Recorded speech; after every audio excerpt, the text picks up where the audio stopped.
Yeah. Yeah. All right. Yeah, you can tell by the excitement in my voice.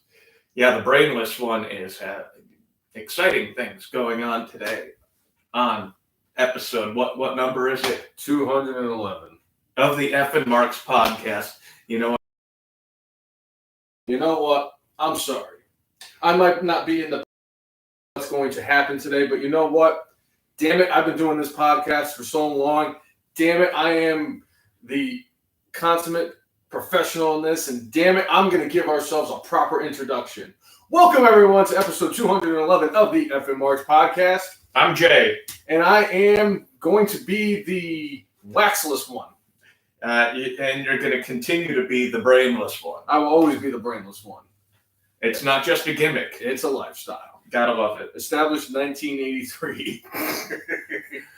So, in case you haven't seen us putting things out, the brainless one had a bet with his girlfriend for the Royal Rumble. The brainless one did not win. I blame Brock Lesnar for this, and CM Punk, and all the crazy shit that her and I had put together to make our predictions. You know, I tried to get cute with it. I tried to have fun with it, and this is the thanks I get. Now I'm gonna have to look like a jackass that looks like a freaking Man O'Lantern. I'm gonna look like Steve Carell from freaking 40-year-old virgin. Oh, this is going to be something. Oh, look at the entries coming into this thing. Jeez Louise, it's like I'm watching like a battle royal right now. Yeah. Oh. What's up, Chris? Thanks for tuning in. Jessica, thanks for tuning in. We're going to give it a couple of minutes, and then all hell will break loose. And Jessica said, welcome back, Brainless One. Thank you, Jessica. It's good to be back. I was feeling a little under the weather last week, so I missed last week's episode. I was very sad. I don't typically like missing episodes, but, you know. And for me, in part, it was like Brainless One ended up texting me in the morning, and I was like, I've already done all the show prep. I've already done everything to have this show as ready to go as I can. I'm like going, there was a pay-per-view the week before, and then there was a pay-per-view last week, and I was like, I got to do the show. You know, it's a shame I didn't do it for Elimination Chamber, because I actually had a better Elimination Chamber prediction than I did for the Royal Rumble. I got too cute at the Royal Rumble. You know who else I blame for that? Shayna Baszler and Nia Jax for winning that match too. Yeah. So what do you say? Give it a few more minutes, get a lot of people in there, and then make sure you like and share this out. And I mean, if you have any questions or comments about what has gone on in this week of pro wrestling, I mean, we'll certainly do this. But it's obviously we're here to build the suspense and make the brainless one have his brain melt as he thinks about what he's done and what he's about to endure. And then he's going to, you know what?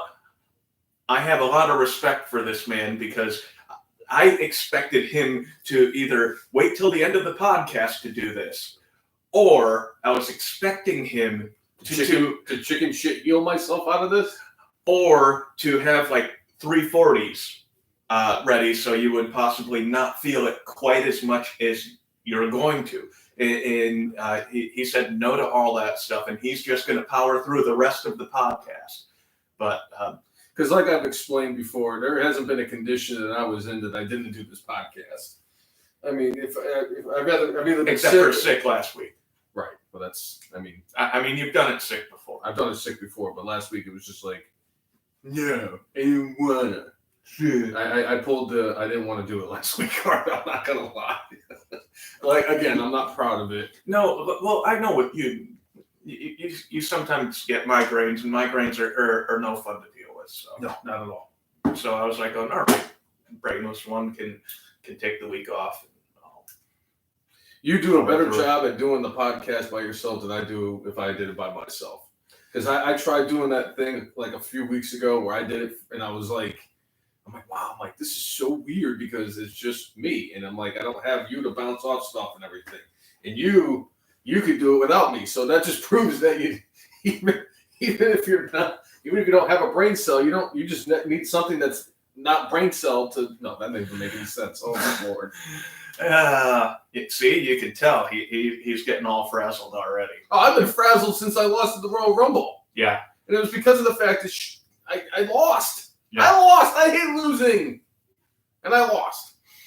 But even beyond that, when I was doing the show last week, I went to go and edit it and put it up onto Spotify and Google Podcasts and what have you. And I said yeah, and so many other crutch phrases. So many times I'm like, I'm not putting this up. This is terrible.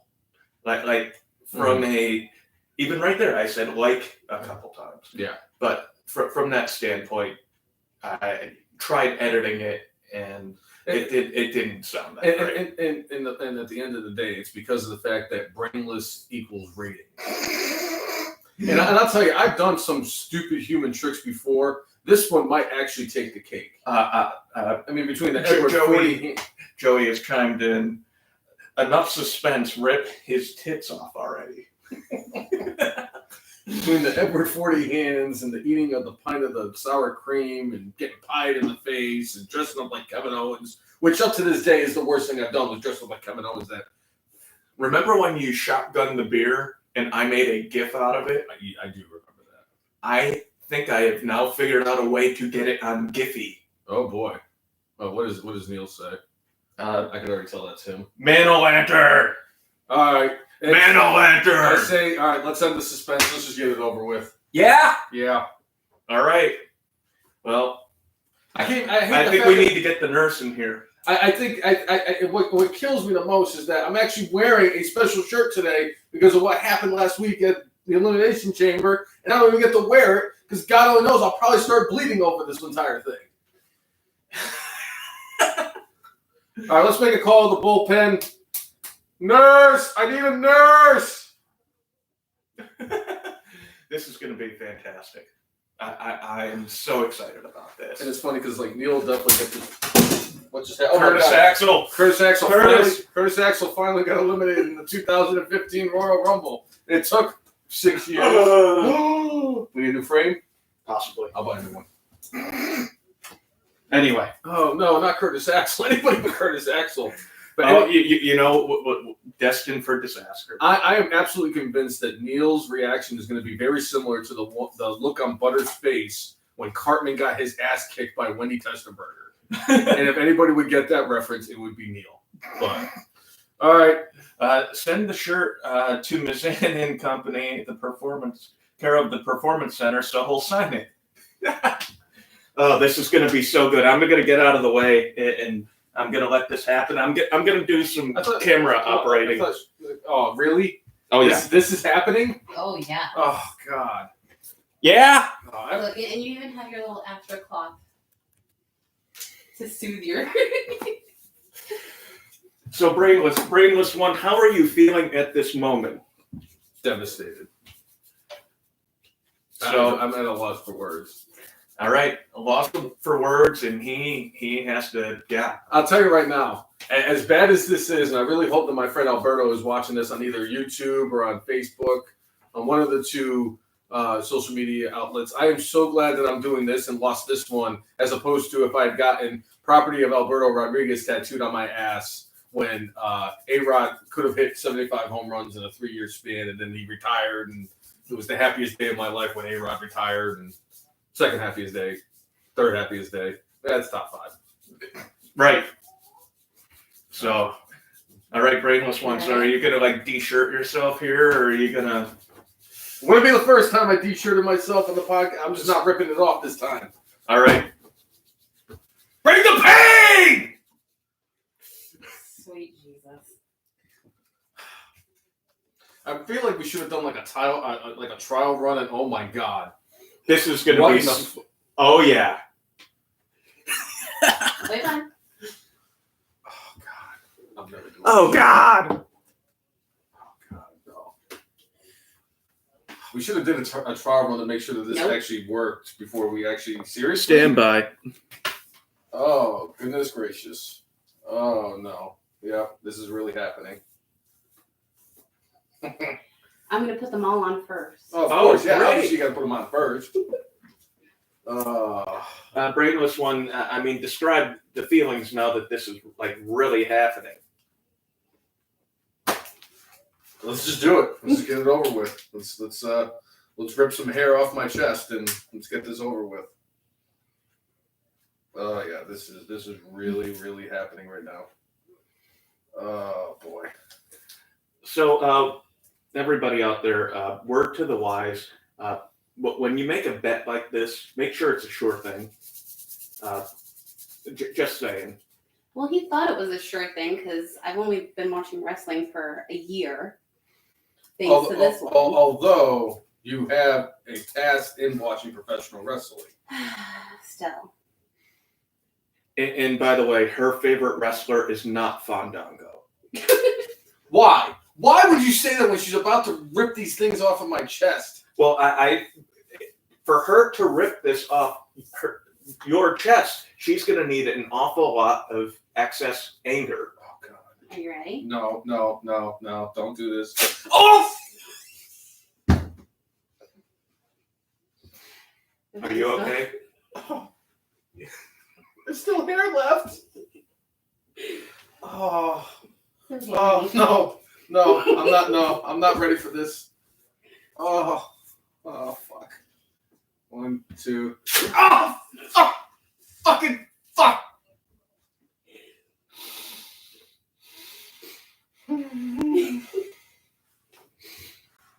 No, you gotta give me you gotta give me a second. You just gotta give me a second. Do you want your No, I don't want it right now. I'll take it. Oh my God. Bro. You all right? I mean, it's still, I'm like, it's like, oh my God, there's still hair. Well, you have this rug of a chest thing going on here. What does that say? Hold on. This is more entertaining than listening to Mustafa Ali bitch week after week. I agree. Yes. This is so much better. Also, well, it's not better than Slapjack. No, nothing's better than, well. I mean, Slapjack had a little bit of an appearance on TV. There's like a lot of, no, it's this side that looks like there's like less hair. Yeah, that one got it good. This one's going to be good, though. Because this is like the top of your happy trail. For the love of God. Why would you say happy trail when my... Fuck! Oh, that was the perfect one.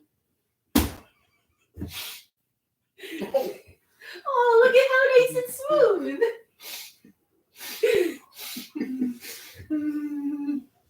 It's better when you're distracted. Because then you don't tense up. Oh, Kelly Clarkson! Oh, God. No. You can't walk around with that. I'm already walking around with what I already have. Oh, you're fine. Oh my God, no. All right, just get it over with. Motherfucker!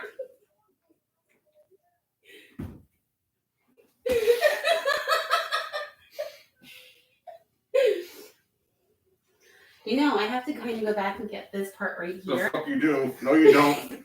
No, you don't. No, you don't. There was a lot of wax stuff. No, please don't. Huh? Please don't. See, it's not bad. I just have to get that wax off. It's fine, honey. Oh. What are you doing? Huh? What are you doing? You need to get...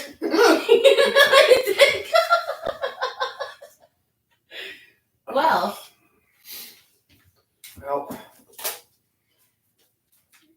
You want to see the rug that you can make? No, I don't want to see. Oh this my is God. The best one. that happy trail patch was great. Oh God, this wax really stayed on my gut. Oh my Lord. Yeah, Mike, you definitely tuned in at the right time, sir. Oh my God, I'm bleeding. No, you're not. That's blood. Yeah, that's blood. Mike, in case anybody's wondering and just tuning in, Brainless One did lose a bet with his girlfriend during the Royal Rumble, and this is this is what he put on the line. He said he was going to get the Man O'Lantern. Oh, I mean, is this going to ruin my shirt now? No. I can put some more wax on there and get it off. You sure the wax is going to be more wax is a good idea for wax that's already there? Yeah. Screw it. Might as well do it now. I mean, get it over with. Okay. Neil said, finish him. Oh, man. I kind of wish like Sub-Zero would come in here and put me out of my misery. I think Hey, that would be better. speaking of which, did you see the trailer for the new Mortal Kombat? I have not seen it yet. It looks pretty badass. So,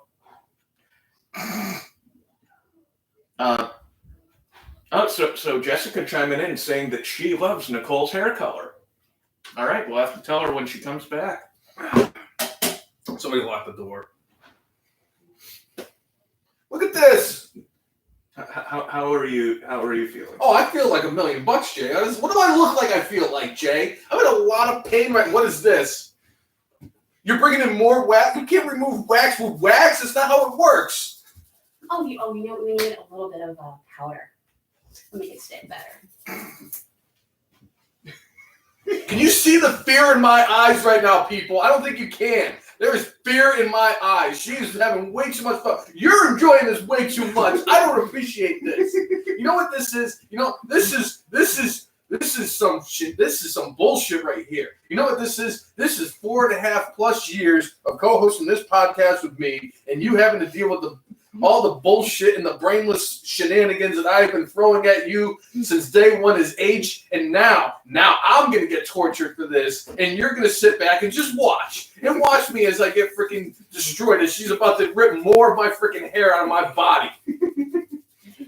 My stomach's going to look like fucking Hulk Hogan's head. Brother. All right, so Scott Blair says, do his beard. No. Larry says, Nicole is my hero. Love you, Larry. Would you rather she stood over you with a lit scented candle? Like that scene from, what was it, Body of Evidence with Madonna? Oh, God. Yeah. Timmy just tuned in. Timmy, It's not working. You're just making it worse. You just added more wax to wax. It's not even helping. It's not even helping. All it's doing is causing more pain. All I need right now is Mr. T to come walking in, and I'm gonna be like, Mr. T, what does it look like I'm dealing with right now? Until he can go, pain. All right, Glover Lang, that's fine. Tim, you're just tuning in. The Brainless one lost a Royal Rumble bet, and part of losing the bet was he agreed that he would get the Man O'Lantern a la Steve Carell from the 40-Year-Old Virgin. Stop. Okay. It's not helping. We got to wait for it to dry, and then we got to take it off that way. We're probably going to have to shave that part off. You're going to have to shave that part off. Oh, God, this is terrible. This will be like when you shave your beard. How nice and soft it is. Yep. I want my lawyer. I want my manager. I want all that stuff. This is ridiculous. Am I done? Am I done being tortured now? I think so. Okay. Great. Tim, the bet was so when we did our Royal Rumble prediction show, Nicole made her predictions, and if she did better than Bobby, the Brainless one here, then Brainless one was getting the Man O'Lantern. Yeah, and all I was going to get if I was right was like a bunch of cookies. That's it. She was going to make me. I can't even put the shirt on because I'm going to have to. This just went from bad to worse because now I'm going to have to do this shirt. I'm going to have to do this show shirtless because I can't put my shirt on because there's too much goo on my freaking. This is terrible. I'm just going to shut my mouth unless it's wrestling related because this is terrible. I can't. This is like, look at this. I'm going to take a picture of this. What are you saying? A little rubbing alcohol will help. Nicole, get the rubbing alcohol. Chris Brown said, I've had to wipe my eyes on my shirt sleeve twice from laughing so hard. And Tim said this is like a Mr. Fuji ring. Oh, is that Timmy? And Timmy is saying, be proud of the keg, buddy. Oh, man. And Chris Brown saying the title of this episode should be the shirtless one. And Timmy is now saying, do the Kamala. I'm not doing it. My stomach hurts too much right now, or else I would. Oh, I'm going to have to do it? No, you're going to have to do this. You're the nurse. Oh. But by the way, one of our viewers, Jessica, said she loved your hair. Oh, thank you. Yeah. So. This is gonna feel real great on that spot where there's a little bit of fun. It's gonna stay crazy, right? For this. I'm guessing it's for this. To get that part out. Get all the freaking goo off my gut. The goo off your shut my gut. mouth because I keep giving like these terrible sound bites to these people, and I'm not getting paid for it. Neil has made a request. He would like you to do the truffle shuffle. Oh yeah. I gotta put my shirt back on to kind of lift it up so I can do the truffle shuffle.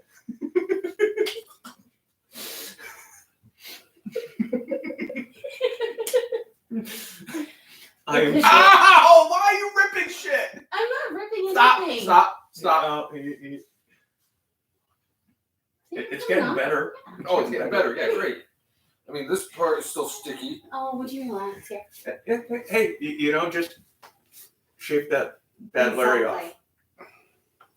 Well, I mean, this doesn't even look like a man lantern. I might as well. Oh, geez, I'm just going to get myself in trouble. If you want to just finish off the top and make it look more like a man lantern, I mean, go for it. Because at this point, it doesn't really matter. Because I'm already in enough pain. I'm already beyond upset about this. I don't even have words for like what I just endured. This is the worst thing I've ever done on this podcast. But it is the best thing for all of your viewers. You have entertained the masses. This is great. And just think, if we actually get 5,000 views for this, I'm going to have to dress up like a wrestler on the podcast. It could have been a lot worse. I could have put one of those sticky things right here. No, God, please, no. No. I agree with Michael Scott on this one. Michael Gary Scott is never wrong. Oh, so good. I'll shave the rest of it later. So good. I wish there was a way I could do a 40-year-old virgin split screen. Maybe we'll be able to take a picture later on and then do the two of them together. I mean, I don't even have eyes. I just have like goo covering my chest hairs at the top And you of were my still about to cry. That wasn't that bad. I was trying to oversell it. This one fucking hurt. I'm not gonna lie. The one in the nose, like, I'm convinced you took like 3 layers of skin off of my gut. Possibly. This is ridiculous. I mean, I can see it from here on the laptop. I can see it on the iPad. You can see the little bald spots, and this one right over here on this side. Yeah. I mean, yeah. So after you get it fully completed after the show, take a picture, and then I'll do the picture-in-picture of. I'll put it on the thing. Yeah. It'll be. And now back to the wrestling. One thing I'll say about this is, it makes me think of Prince Albert. Lord Tensai? Lord Tensai. Like, can you imagine if that dude had ever done this? Could you imagine if they did this to George the Animal Steel on his back? Oh, I mean, yeah. Yeah. Yeah. What did Neil say? He looks like this emoji. The one where it's like.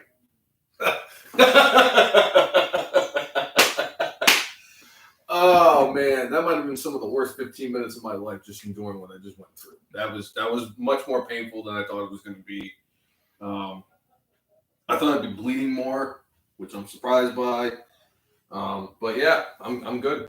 I can keep going. Tim says this makes the whole show. The whole effing show? Whole show.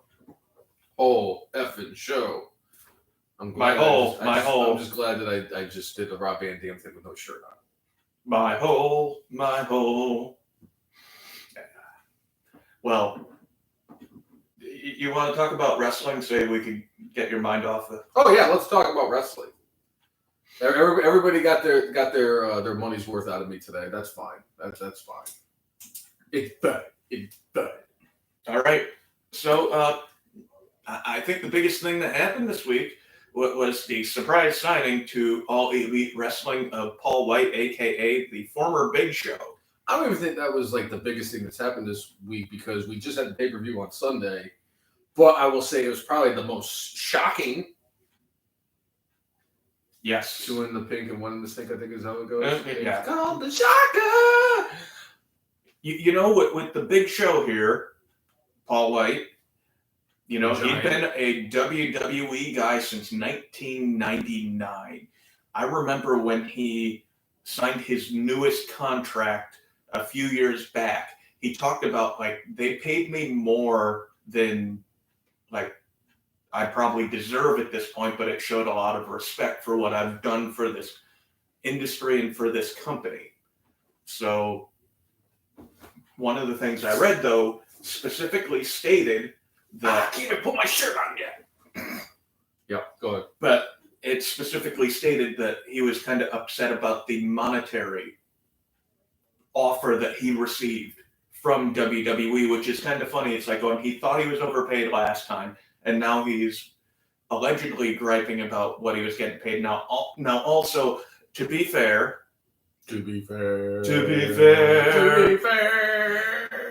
I think Big Show, aka Paul Wight, thinks he has a couple more years of like usefulness in him, and wants to be more active.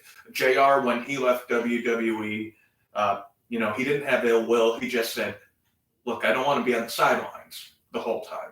And I think Paul Wight's the same way. He didn't want to just be an ambassador and show up during like Raw Legends night. Yeah. He He wanted to either be a performer or part of his duties in AEW now. He's going to be commentating Dark, AEW Dark.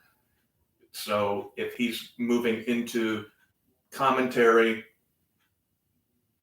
good for him. You know what? He's always been well-spoken, thin-skinned, very. and That fuck blocked us on Twitter. But I mean, I remember when he was going through and doing all the different gimmicks at one point, and his Hulk Hogan impression was great, and he could talk, and for most of his career, he could really move around the ring and perform at a high level. At this point, obviously, he doesn't move around quite as well, but, you know, for AEW, good for them. I had no idea his contract was coming up, and it was, I think, February 19th, where all of a sudden his picture was put in the alumni section of the WWE page. So, Shannon just tuned in. She missed it. No, she can go back and watch it because I'm not getting fucking destroyed again. Yeah. Don't worry, Shannon. You can actually go back and watch a rerun of this. Yeah? Yeah! One thing I will say is that this definitely caught me by surprise because, like, I saw, you know, our buddy Jesse had texted. He was like, "Hey, the Big Show's in AEW," and I'm like, "Wait, what?" I'm like, "No, that can't be right." I'm like, "The Big Show's been there since 1999," and I'm like, that's just nuts. I'm like, he's the longest tenured person now. At that point, he was at least. Well, outside of like Triple H. Oh yeah, I mean, of like semi quasi show up whenever type of thing. I mean, Triple H just thinks he's well, that's because Triple H thinks he's bigger than what he really is.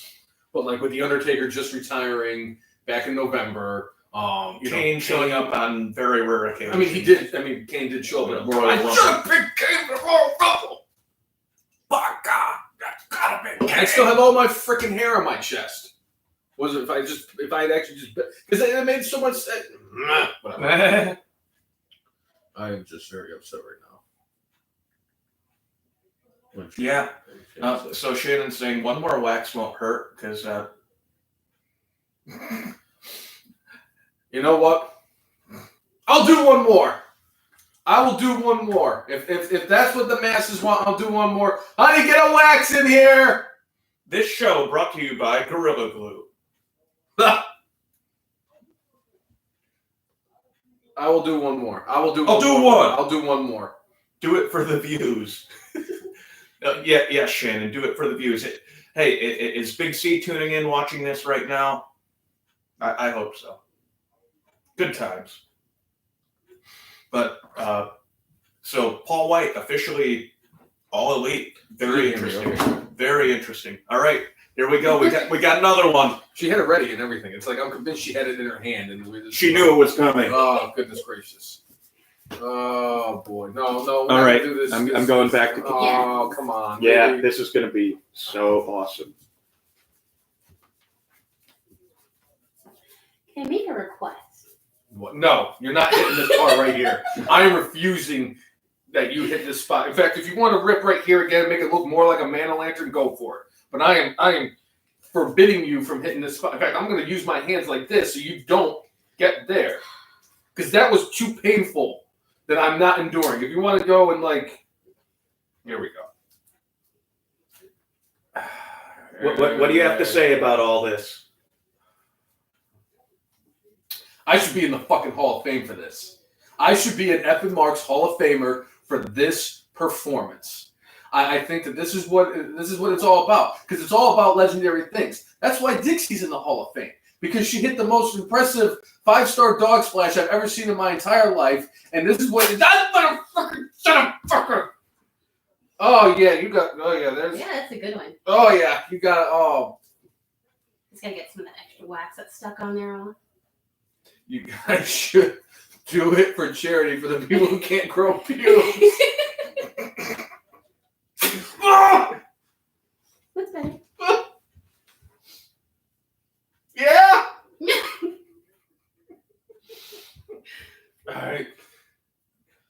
All right.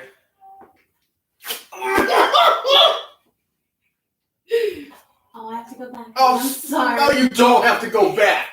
You're choosing to go back. Oh yes, because I can't hold like this fist that I'm holding. That is my hole. Oh, that's what Mom said. I know. I saw it. That's why I said it. But That's better. Oh look, that looks like it has an eyebrow. It looks like the people's eyebrow. Oh God, that was so painful. That was for Shannon. Oh, that's why I'm convinced you had it ready to go, because Shannon asked for it. Pretty much. Yeah. Oh God. Maybe for the finale I'll do like one long one and just let her rip it off. Oh. Okay. Yeah, now I look more like a man. I look like a red Man O'Lantern. But anyway, I was really surprised by the Big Show going to AEW. I wasn't expecting that. I probably would have seen the signs on Twitter if he hadn't blocked us on Twitter to see what he was doing. I would, if I take the I'm angry over the fact that a 7-foot-tall, 400+ pounder got his feelings hurt over something that we had tweeted at him and blocked us. Let me just do that. I'll take that hat off and I'll put my good for the Big Show. Good for Paul Wight. Good for the Giant. Sure. If it would have been great though if he had came back to AEW as Captain Insano, because Captain Insano showed no mercy. Right.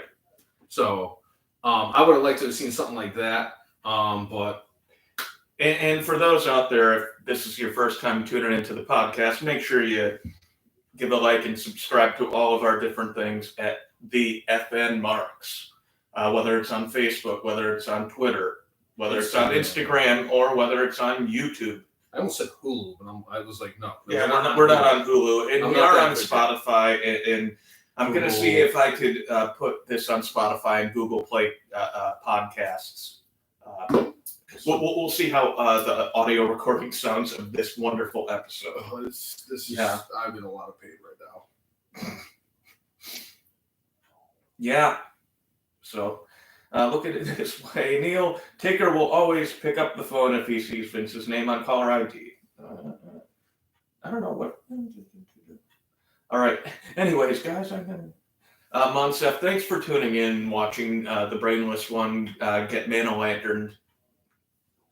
That's great. Yeah. Nicole says, I love you, honey. Beautiful.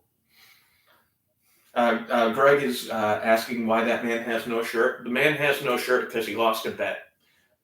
And I'm now, not only did I lose the shirt, but I also, not only did I lose the bet, I lost quite a few hairs on my chest too. So, I mean, look at that. I mean, that is smooth. Yeah. Like a baby's bottom, right? Yep. I mean, this didn't come out as well as I thought. That is some really crappy shit that we used to freaking rip my freaking hairs out. Oh God. But I mean, if you all keep wanting it, maybe if at the end of it, I will do like one more long rip off. Maybe do like a head or like a beard or something on here. I don't know. Depends on what kind of mood I'm in. Because it wasn't as pain. Honestly, I might have oversold it just a little bit. Not this I'm one, sure. This one. No, I'm this sure one- that hurt like That one hurt like oh my God, it's like red and swollen and shit. and shit, man. Shit, man. I don't even have the white thing anymore. All right. So I said we get into some Elimination Chamber. yeah, and that's where the other like biggest news of the week actually came out of. So at the first thing we got out of the Elimination, I forget what the hell they We had the Smackdown Elimination Chamber match. didn't they do a match during the pre-show? There was a match during the pre-show, but Clearly, we both forgot what it was. Wasn't it the wait? Wasn't it like the women's tag team match? Maybe. Wasn't that what it was, or was that on the main show? No, it was on the main show. I don't remember what the hell the freaking the. I can't think properly right now. Not gonna work here anymore. Oh no, they had a fatal 4-way match during the pre-show to determine who was going to be the third entrant in the triple threat match for the United States Championship. That's right, because Keith Lee was out, and we ended up with John Morrison in this match. And when you see John Morrison, you're like going, all right, we know who's taking the loss here. But I will say this: it was entertaining to say the least. I like the fact that Ricochet got a chance in that match. I'm glad that John Morrison actually got a chance to fight in the fatal 4-way match.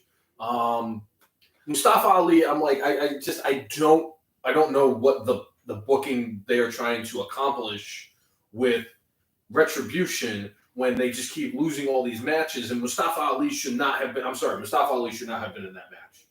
He shouldn't have, and it was a bad mistake to book him in that match. I'm trying to think of who the fourth person was in the match, but now for the life of me, I can't remember who the hell it was. Right. And anybody who's tuning in, remember who the fourth person was in the fatal 4-way match? Either way, it doesn't really matter because Morrison ended up winning here. One thing that I'm going to say about this, and based off of what ended up happening towards the end of the night, was Miz and Morrison for the last several months, and we've discussed this on the show, like sometimes it's incredibly fun to watch them, and sometimes it's not. Mm-hmm. They've done an injustice to them because, what was it, like a month or two ago? They went against Drew McIntyre, and McIntyre had his way with them. Yeah. So now you have these two guys that were more or less beaten by one guy. Now, like, we have to take them seriously based off of what's been going on. I love both those guys, but with the way they've booked them lately, it's tough to like see them as like top flight stuff. Now, Miz right now is doing, his chicken shit heel best. But let's see where they go from here. But what they've done in the last couple months has not done anything to give me great feelings about where they're going at the current moment. I hope it's wrong. But Elias was in the match too. That's right. How did I forget Elias? Elias is like the unofficial wrestler of the F and Marks podcast. Well, and I didn't even tune in for the pre-show. I just watched the match. I watched the pre-show because I was curious how they were going to do it, because they were like, "Oh, we're going to do a triple threat match," and I was just happy that Ricochet was part of it, because like Ricochet is that guy who always gets overlooked, and and he was on Raw this week. He was on Raw this week, but it's like, they've done some great things. Like Mustafa Ali is getting like a quasi push right now, being in charge of Retribution. And Cedric Alexander, another guy who's kind of kind of buried on the roster, is now half of the Raw Tag Team Champions with Shelton Benjamin. And it's like Ricochet, it's like you've said on this podcast on so many different occasions, did Ricochet piss in Vince McMahon's cereal or something? Because it doesn't make any sense. I'm like, the guy is just super talented and should be getting more of an opportunity. Yes, I get it. Like, his mic skills need to improve a little bit. But I mean, if you think about it, like, pound for pound, is there anybody who's a better in-ring performer than him? He gets to work with AJ fucking Styles. I'm just tired of the dude just constantly main event. One dude who did get an opportunity this week, and we'll get a little more in depth with this later, was Apollo Crews, and I actually was really surprised in a great way. I'm actually going to add on to that when we get to SmackDown. Sure. Because Nicole and I actually discussed it last night. Yeah. But anyway, so with John Morrison winning the Fatal 4-Way, it led to the triple threat match for the United States Championship between him, Bobby Lashley, and Riddle. He's still going to be Matt Riddle to me. He's still going to be Matt Riddle, although I said the same thing about Antonio Cesaro, and I'm like, oh, he's Cesaro. But, like, and no surprise to me, Matt Riddle did end up on top winning the United States Championship. And, like, a lot of people were speculating, like, well, now that Bobby Lashley dropped the U.S. title, what does this mean for Bobby Lashley going forward? Does this mean that Bobby Lashley is going to be in the world title picture? Does this mean that we're going to finally get the long-awaited Bobby Lashley versus Brock Lesnar in, like, an actual fight? Yeah. Which I would pay more than the $10 a month I paid for the WWE Network to witness. Going down to $4.99 next month. But, yeah. So beyond that, with this, after that match, after Riddle goes over, wins the U.S. title, and yes, John Morrison ate the loss. Yeah, I forget what the name of I want to say it's the Bro Derek, but I think the Bro Derek is the movie does from the top rope. I forget what his version of the Equalizer is called.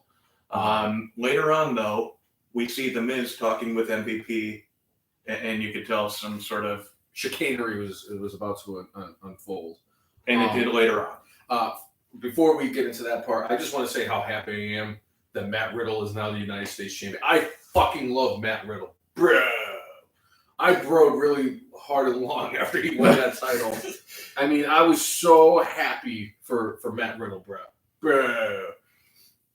And then it came out after his victory of winning the United States Championship. Dave Meltzer came out and confirmed that Matt Riddle has indeed signed a brand new 3-year contract with WWE that's going to pay him $400,000 a year. Well, and that's a base salary. That's a base salary. Now, a lot of people will say, well, that doesn't seem like it's a lot of money for somebody. I mean, number one, we're still in the middle of a pandemic. Obviously, the back end of the pandemic is closer than the front end of the pandemic. But you also got to remember, they get a decent portion of money from, like, merchandise sales. And I'm telling you right now, that dude is like, I want to buy one of his shirts. And beyond that, when they're in video games, they get paid for their likeness being in the video game. They get paid a bonus when a pay-per-view does well. And I'm not sure what the bonus structure is now that pay-per-views aren't what they used to be. It's, the WWE Network or going on the Peacock coming in a few weeks. And now, especially now with WrestleMania less than like a month and a half away, and now that he is the United States champion, you got to figure Matt Riddle is going to have some kind of a high-profile match during WrestleMania, and you want that WrestleMania pay cut or paycheck. You want that bonus. And I'm telling you, like, the way it's looking like, because they took Keith Lee out of this match, and I think they took him out because they wanted somebody to eat the pinfall so that Riddle can win the title, but Bobby Lashley could still look strong even though he lost the United States Championship. Yeah, I think that, I think they're going to set up for Keith Lee versus Matt Riddle at WrestleMania for the United States Championship. But a lot of matches that I've been predicting lately are going to be at Fastlane, which was funny because we saw the promotion for the next pay-per-view. I bet it's going to be Fastlane. Yeah. And it was Fastlane. But. Well, and the last few years, Fastlane has traditionally been in March because they always talk about the road to WrestleMania, and Fastlane is the last exit before on the road to WrestleMania. Yes. They're certainly shaping up for several different storylines to intersect here, but we'll finish off with going through the Elimination Chamber before we talk that, because that would then I guess ruin some of the other stuff. I mean, I hopefully everybody's seen the show at this point. So. Yeah. All right, so we had the Smackdown Elimination Chamber match, which had Daniel Bryan, Kevin Owens, King Corbin, Cesaro, Jay Uso and Sami Zayn. The more I watch Sami Zayn, the more I love Sami Zayn. And that whole thing where the referees threw his camera crew out of it, I love that shit. I love that part of the Smackdown one, and I don't mean to jump to the Raw one, but I love the fact that, what is it, Omos? I think this dude's name is? Omos. I'm you know me. Yeah. Barf, puke, whatever. But like, him getting involved the way he did, and then like Sami Zayn coming out and like, why did my video crew get thrown out? But Omos was allowed to stay at ringside and help AJ Styles the way he did, and just like just because he's speaking truth, but he's also crazy. Yeah, I love Sami Zayn. He is doing his best work ever since I would say ever since he came back from WrestleMania. He's been like. Because he had the match at WrestleMania, and then went away for several months. Disappeared for a few months because of COVID, and then he came back and was like, "I'm the Intercontinental Champion." Sami Zayn, Hardy and AJ. Sami Zayn is doing his best work right now. Sami Zayn is going to have a quasi high-profile match at WrestleMania weekend, whether it's whether he's fighting for the Intercontinental title or if he's in the Andre the Giant Memorial Battle Royal, which in my view is not the worst thing. To be in the Andre the Giant Memorial Battle Royal, or him and Kevin Owens are going to fight for the 11 billionth time.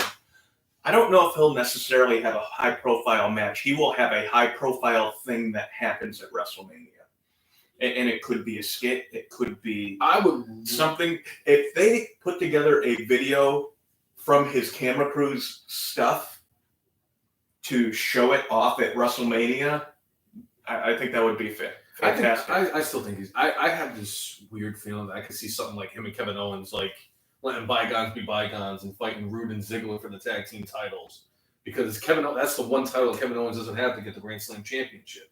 But I mean, they don't listen to the Brainless one whenever it comes to the Grand Slam champions, because I've been asking for Sheamus to win the Intercontinental title for like 5 fucking years, and they don't want to give Sheamus the title. I'm sorry you don't have a wall to pound against this week. I don't have a shirt on either, Jay. What's your point? I'm just saying. And I'm missing hair all over my chest. Especially this freaking spot right here in the middle of my freaking thing. That's the nose. That's the nose of the Man O'Lantern. And right now you're a bigger buzzkill than Buzz Killington. But anyway, the SmackDown Chamber was really good. I enjoyed the SmackDown Chamber. Sami Zayn performed very well in that. Daniel Bryan going the distance. Well, and Zayn, I think, was the first dude out, but just his performance was so good that... Was he the first one out? He was the first one out. But his performance, as far as what he did, was spectacular. It really, it was his character, and it actually made him shine for the moments he was out there. I could have swore it was Baron Corbin. I think it was Baron Corbin. By the way, I have to show you a picture afterwards of something I found online. It's Baron Corbin before he became Baron Corbin. Yeah, like right after his football career ended. When he was a star player for the NFL, for the practice squad. Yeah. But yeah. By the way, like from this angle, like as far away as I am from the iPad, I look like Luke Gallows with a hat on and glasses. Just wanted to put that. It's the beard. The beard. I got the Gallows beard going. Yeah, I should be in the Good Brothers. Okay. But they told the best story in the SmackDown one, and it really did look like Cesaro was going to. I mean, like he really looked like he was, because him and Daniel Bryan were the first 2 guys in there. They were beating the crap out of each other. They were part of the final 3, and then Jay Uso super kicked Cesaro and took him out, and then Jay Uso and Daniel Bryan, were beating the holy hell out of each other, and Daniel Bryan got the win. Basically Jay went to the top of the pod trying to give the Superfly to finish off the match, and Daniel puts up his knees and gets the victory. It was very well put together. The SmackDown Chamber. Obviously, the match is over and the Chamber's coming up, and then what do we hear? Durner.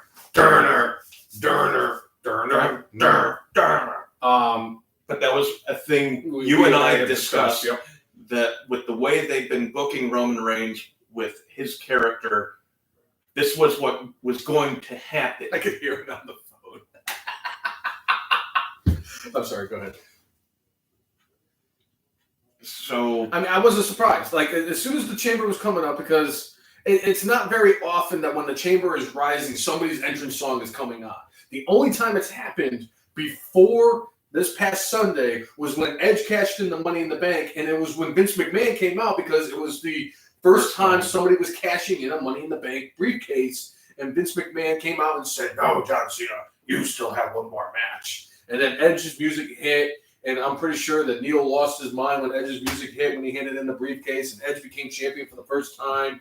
And it was just so symbolic because, you know, Roman Reigns came out there as the tribal chief and the guy, and he's the biggest dick in the locker room and everything like that. And, you know, he comes out there and he goes to hit the spear on Daniel Bryan quick, and Daniel Bryan countered and put him in the yes lock. And I'm like, holy shit! I'm like, Daniel Bryan might actually win this match. And of course, you know, Roman Reigns doing Roman Reigns things. He gets up, hits him. well, he Breaks off the yes lock, and he gets away. Then he takes down Daniel Bryan, and Daniel Bryan ends up losing the match. No surprise. And he goes and he beats up Daniel Bryan after the match and everything. And then all of a sudden, out of nowhere, Edge came out and probably delivered one of his better spears to Roman Reigns, got down.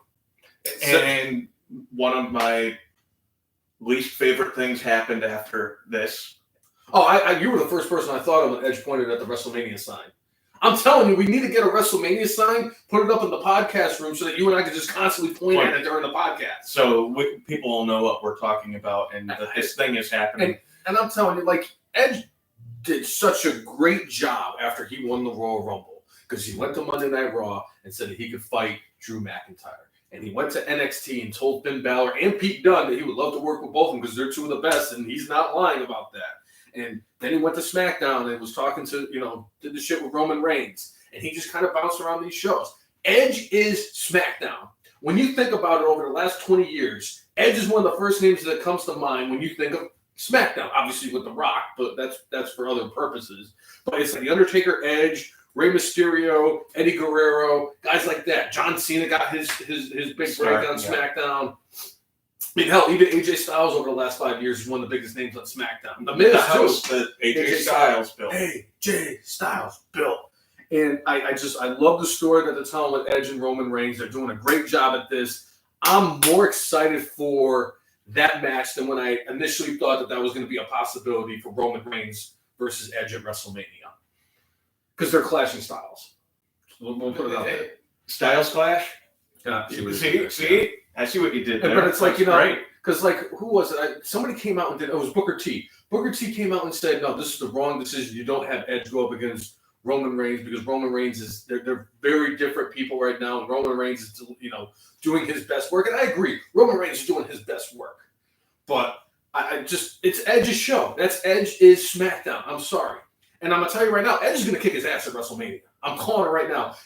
Vince McMahon, at the end of the day, say all that you will about Vince McMahon, he is going to send the fans home happy for the first time in over a year. He's going to have fans there. He's sending the fans home happy, and Edge is going to walk out of WrestleMania, the main event of Night 2, as Universal Champion because it's a title he hasn't won. This is crazy idea. I'm just throwing out there that they can set this up way ahead of time. Does Edge win because Dwayne Johnson gets involved? This is we're a month and a half out, so there's time for things to happen. Oh, my shirt's sticking to my chest. No, I can't do it. Okay, yes, I can. All right, here we go. We're good. All right, it was getting a little chilly. It's a brisk 64 degrees in Virginia right now, and I'm missing hair in my chest, so it's a little bit chillier than usual. I can see it happening, but that was another thing I wanted to bring up during the podcast was things that we've been talking about for weeks and months, even months for certain things, and you know, and again, it didn't happen in another pay-per-view. And it's like, dude, you're running out of time.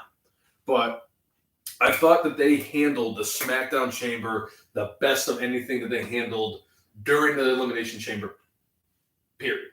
So, and it's even the stuff they did with Cesaro when you watched what happened on SmackDown. Yeah.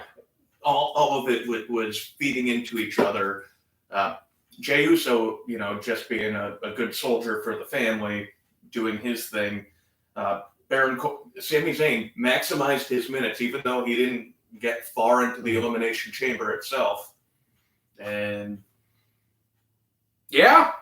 Baron Corbin and Kevin Owens did fine too, because I think Owens. I think you're right. Maybe Owens gave the stunner to Corbin and pinned him first. Or was it that he gave it to Zayn? I don't remember. It's funny because I was watching, before that, I ended up watching a different Elimination Chamber, and it was Baron Corbin's first appearance in the Elimination Chamber. So I want to say it was when Bray Wyatt won the WWE Championship, the night he pinned AJ Styles and John Cena to become WWE Champion, which is the second most impressive thing anybody's ever done to win the WWE or any championship, because the only person who has actually exceeded that is this gentleman right here, the GOAT of GOATs, who's goated more than GOATs have ever goated in the history of GOATdom, because Chris Jericho became the first ever undisputed WWE World Heavyweight Champion on a night where he beat The Rock and Steve Austin in the same night. But I still think that Bray Wyatt was still impressive. But I remember that because Baron Corbin was the first one eliminated in that one, got pissed off and beat the shit out of breaking news, his car warranty just ran out, and he needs to take this call probably to make sure that the warranty on his brand new car is not run out. I got a letter for that saying, like, your warranty on your 2020. I'm like, bro, I haven't even had the motherfucker for like 6 months yet. I'm like, there's no fucking way. I'm like, I got it for like 6 years or 72,000 or whatever the fuck it is. I'm like, no, it did not. No. Stop calling me Lebanon, Connecticut. I don't live in that fucking shithole state anymore. Yeah. If I wanted to live somewhere that had a lot of taxes and a lot of snow and a governor who was once upon a time the 50th greatest governor in the country at the time out of 50 governors, I'd go move back to Connecticut. But right, I am in the Commonwealth. Right. Where it's 64 degrees, I think. Hold on, let me jump. Something close to that. Yeah, it's in the 60s. All right. So we had Drew McIntyre, Sheamus, Kofi Kingston, Randy Orton, AJ Styles, and Jeff Hardy in the Raw. You said it wrong. Jeff Hardy. I apologize. Jeff Hardy in the Raw Men's Elimination Chamber match, where McIntyre put his WWE title on the line, and as we predicted, McIntyre ends up coming out on top here, even though Sheamus had the advantage. Enjoyable match. I will say this. I think the biggest surprise for me in that match was that Randy Orton was the first one eliminated. I said Jeff Hardy's in this match to eat the first pinfall or submit for the first one. He was the first person eliminated. I was like, there's no way. And I was like, when Randy Orton got pinned, I was like, what is going on here? They explained that on Raw, though, on Monday. Which right, but at the time that was still surprising to me. I'm sorry. Like, are you saying it was a shocker? I was shocked that Jeff Hardy did not get eliminated first, even though that's a Matt Hardy thing. Who can also who can slam a tornado? Yeah, I thought it was a good match. I was impressed with Sheamus's run in the match. He did pretty well in there. No surprise that Drew McIntyre went over. Was very. But both of us, when we predicted last week, neither of us believed that Miz was going to cash in, because Miz, how many times has he said, "I'm going to cash in. I'm going to cash in"? Well, the big thing was, Jay, and it's been months for a lot of things, because like the big questions are: is the Miz going to cash in his Money in the Bank briefcase? When is Bray Wyatt going to return from getting set on fire by Randy Orton? When's Jimmy Uso going to return from a torn ACL? All these things, and it's like every single time I'm getting sick of it. It's just like we talked about a few weeks ago, where we're like, oh yeah, Ciampa and Gargano are going to split up, and they're going to split up, and then finally, when we said they weren't going to do it, it finally happened. So I was like, no, the Miz ain't going to fucking cash in. That's stupid. I'm like, they're going to wait till after WrestleMania, because the Miz and John Morrison are going to take on whatever the hell Bad Bunny is and Damian Priest. And then, like, my guess is probably the Raw after WrestleMania, if Drew McIntyre is still champion, I can see a scenario where The Miz cashes in the Monday Night Raw after WrestleMania. And that did not happen. Nope. We have a new WWE champion. Oh! That was like an aftershock. He is The Miz, and he is awesome. A couple of years ago, when we were doing the podcast and the Marquee Awards, Dolph Ziggler and Miz was my favorite feud of that year. At that time, I believed that The Miz should have gotten to that next level and gone back to being main event caliber and possibly win, whether it was the Universal title or the WWE title, because he and Ziggler were just killed it. But I thought that was the moment to take Miz up to the next level. Like, I think he's done okay as a face, but he is just so much more. He works better as a heel, and he was doing his best work when they did the most recent brand split, when they were talking about putting half the guys on Raw and half the or whatever. When he went on Talking Smack and was the Intercontinental Champion and was not on that first episode where they did the split, and he absolutely flipped out on Daniel Bryan. Oh, yeah. Where Daniel Bryan stormed off. And he was like, go back to the bingo halls and all that shit. And it's like, ever since then, like, The Miz has gone on to a whole new level. I'm going to tell you right now, The Miz, like I was just saying about how Sami Zayn's doing his best work right now. The Miz has been doing his best work over the last few years. And the biggest gripe that people have with The Miz is that The Miz just didn't look like, there was too many scenarios like, oh, The Miz is going to go up against this person that just doesn't seem like legit. Like, The Miz isn't going to go beat up the Big Show. The Miz doesn't have a shot against Brock Lesnar. The Miz doesn't have even he looks outmatched against Roman Reigns. But I want to say, since he wrestled Shane McMahon at, I think, WrestleMania 35, when they had that Falls Count Anywhere match, when he took that massive bump where he suplexed Shane McMahon off the thing and Shane McMahon beat him, I said, all right, Miz, you're starting to earn my respect a lot more. And I've been a fan of The Miz for over a decade now. I mean, hell, I got two of his shirts. I can't keep doing that. And, you know, I appreciate what he has done. He's been one of the best talkers on the mic. He's a lot better in the ring. And he's actually more, like, he looks more like a legitimate threat against whoever he's going up against. Except for Brock Lesnar, but nobody looks like a legitimate threat against Brock Lesnar. But as far as their booking lately with The Miz and Morrison, they haven't done a great job, I would say, with that.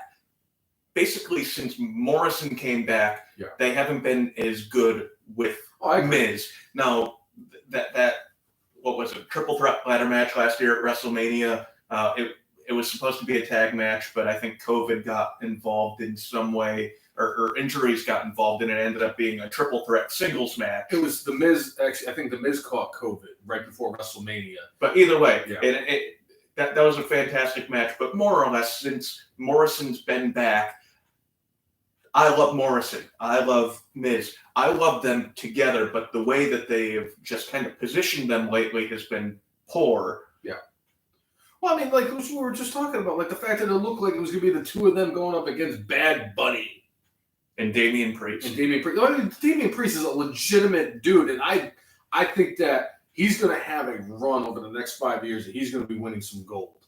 And I think that they're going to push that dude. He's going to get the spot that he deserves. He's very well liked backstage, and I think that him and Bad Bunny, like, developing that rapport really helps out Damian Priest's stock in the WWE locker room. All right, so Chris is saying, now that Morrison's wife's in WWE, do they eventually pair her up with The Miz and Morrison, or do they keep her separated? She's going to end up with John Morrison. I eventually, at some point, I think her and I think Miz and Morrison are going to finally just do their separating type of thing. Because I think I'm still convinced, because like what we witnessed on Raw, I think that it's going to lead to them finally having a split, because John Morrison is going to get jealous because The Miz is now a two-time WWE champion, and John Morrison is a former ECW World Heavyweight Champion. and Intercontinental Champion and several-time Tag Team Champion. One of my favorite title defenses of The Miz during his title run was when he had the no-holds-barred match against John Morrison. Yeah. It was absolutely brutal. Like, I remember Morrison doing a Starship Pain outside the ring, and I think it was, like, through a table. Yeah. Like, he put Miz on a table and went to do Starship Pain and ended up, like, putting himself through it. It looked like it sucked, but if you haven't seen that match, go back and watch it. It was entertaining as all heck. That was a moment where I thought, I'm like, hey, maybe Morrison's finally going to, get to that next level. Peak, yeah. And He did have a great match. I do remember that one. it was a fantastic match. And when Morrison left WWE in 2011, the belief was he would be back, in a year or two, heal up from some injuries and do some other ventures outside of professional wrestling. And he did all those things. And then he ended up on Lucha Underground and, like, holy shit. Which is good because, like, him getting that exposure to Lucha Underground, because he's a big name. If you think about it in the wrestling, he's not Hulk Hogan, but he's also not Kazarni.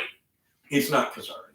But, like, and it's good because, like, him and Prince Puma, who is now known as Ricochet, had a wonderful rivalry in the first couple seasons of Lucha Underground, and that helped get exposure to Ricochet, who then went on to have a great run in New Japan, where he was, King Ricochet, and he former IWGP Junior Heavyweight Champion, and like it worked because it was like a tape thing, and he's not traveling and all that stuff because that was his big thing. And then he ends up at Impact, and he becomes Johnny Impact, and he has a hell of a run there. And now John Morrison, everybody knew John Morrison was coming back. The great thing for this, like, Morrison went out and became a top level star at all the places he went to prove that he could still go. And got better at being a character. And outside of that, like, he started doing movies and started doing acting and did a lot of stunt work. Mm-hmm. And he just, sometimes you need to, like, recharge the creative cells, recharge the body. And it took him longer to get back there than he thought. And I'm wondering if, in part, that's why they're hesitant to pull the trigger on bringing him up to the next level. F and Mark's Hall of Famer, El Jefe, is wondering where the Man O'Lantern is. The Man O'Lantern is... Ow. Ugh. There it is. Should we do a special ripping of the hair for El Jefe? Is that what everybody wants to see? Does everybody want to see El Jefe get a special brainless ripping off of the hair because he missed it? Sounds like the brainless one wants it. Let's do it. Fuck it. Why not? I'm already in a lot of pain, and I'm already missing a lot of hair. So I am done. Nicole, let's get one more strip in here. All right. F and Mark's Hall of Famer is requesting it. Oh, great. Yeah. I was kind of hoping she was busy doing something else. Right. So after Elimination Chamber, we got the Broken Skull sessions with one Sasha Banks. I'll just say this. When she talks... If this is for El Jefe, then you have to go big or go home. That's correct. What do you mean go big or go home? No, we're not getting this spot. I'm refusing to get this spot taken off. I'm sorry. It's not happening. No. I find the eyebrows at the top. All right, I'm down for eyebrows. Let's Wait. Try ice cubes after the wax. That's what Shannon is saying. Yeah. This isn't help with a Man O'Lantern. Do it. Well, we're getting rid of it all anyway. So. No, I'm shaving this part. No, that hurt way too much for it to get. Oh God, really? We're gonna do the zoom in effect again? Oh, absolutely.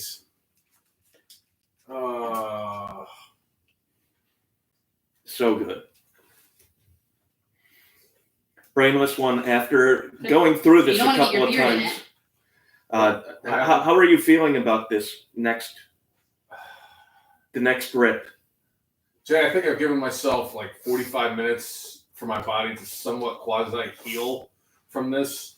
So I think I'll be fine. But I mean, who the hell knows? Because like this is just ridiculous. The But West. this is for El Jefe, so Yeah, F and Mark's Hall of Famer. you may want to put your head back or I'm going to smack you in the face. that's probably gonna happen anyway. And just Stop, Jack! fuck! Oh, that one hurt. That was a good one, huh? Oh yeah! Oh my Look god! at that. Oh, that hurt. Oh fuck me. Oh man. Oh, this is gonna hurt too. Great. Can't wait. Right? Oh fuck! Oh my god. Oh, We can make a rug out of this. Wait. Oh my god. Oh my god, that one hurt. Oh my god. I'm watching the replay on Jay's phone too. Oh my god, this is painful. Oh my god. Oh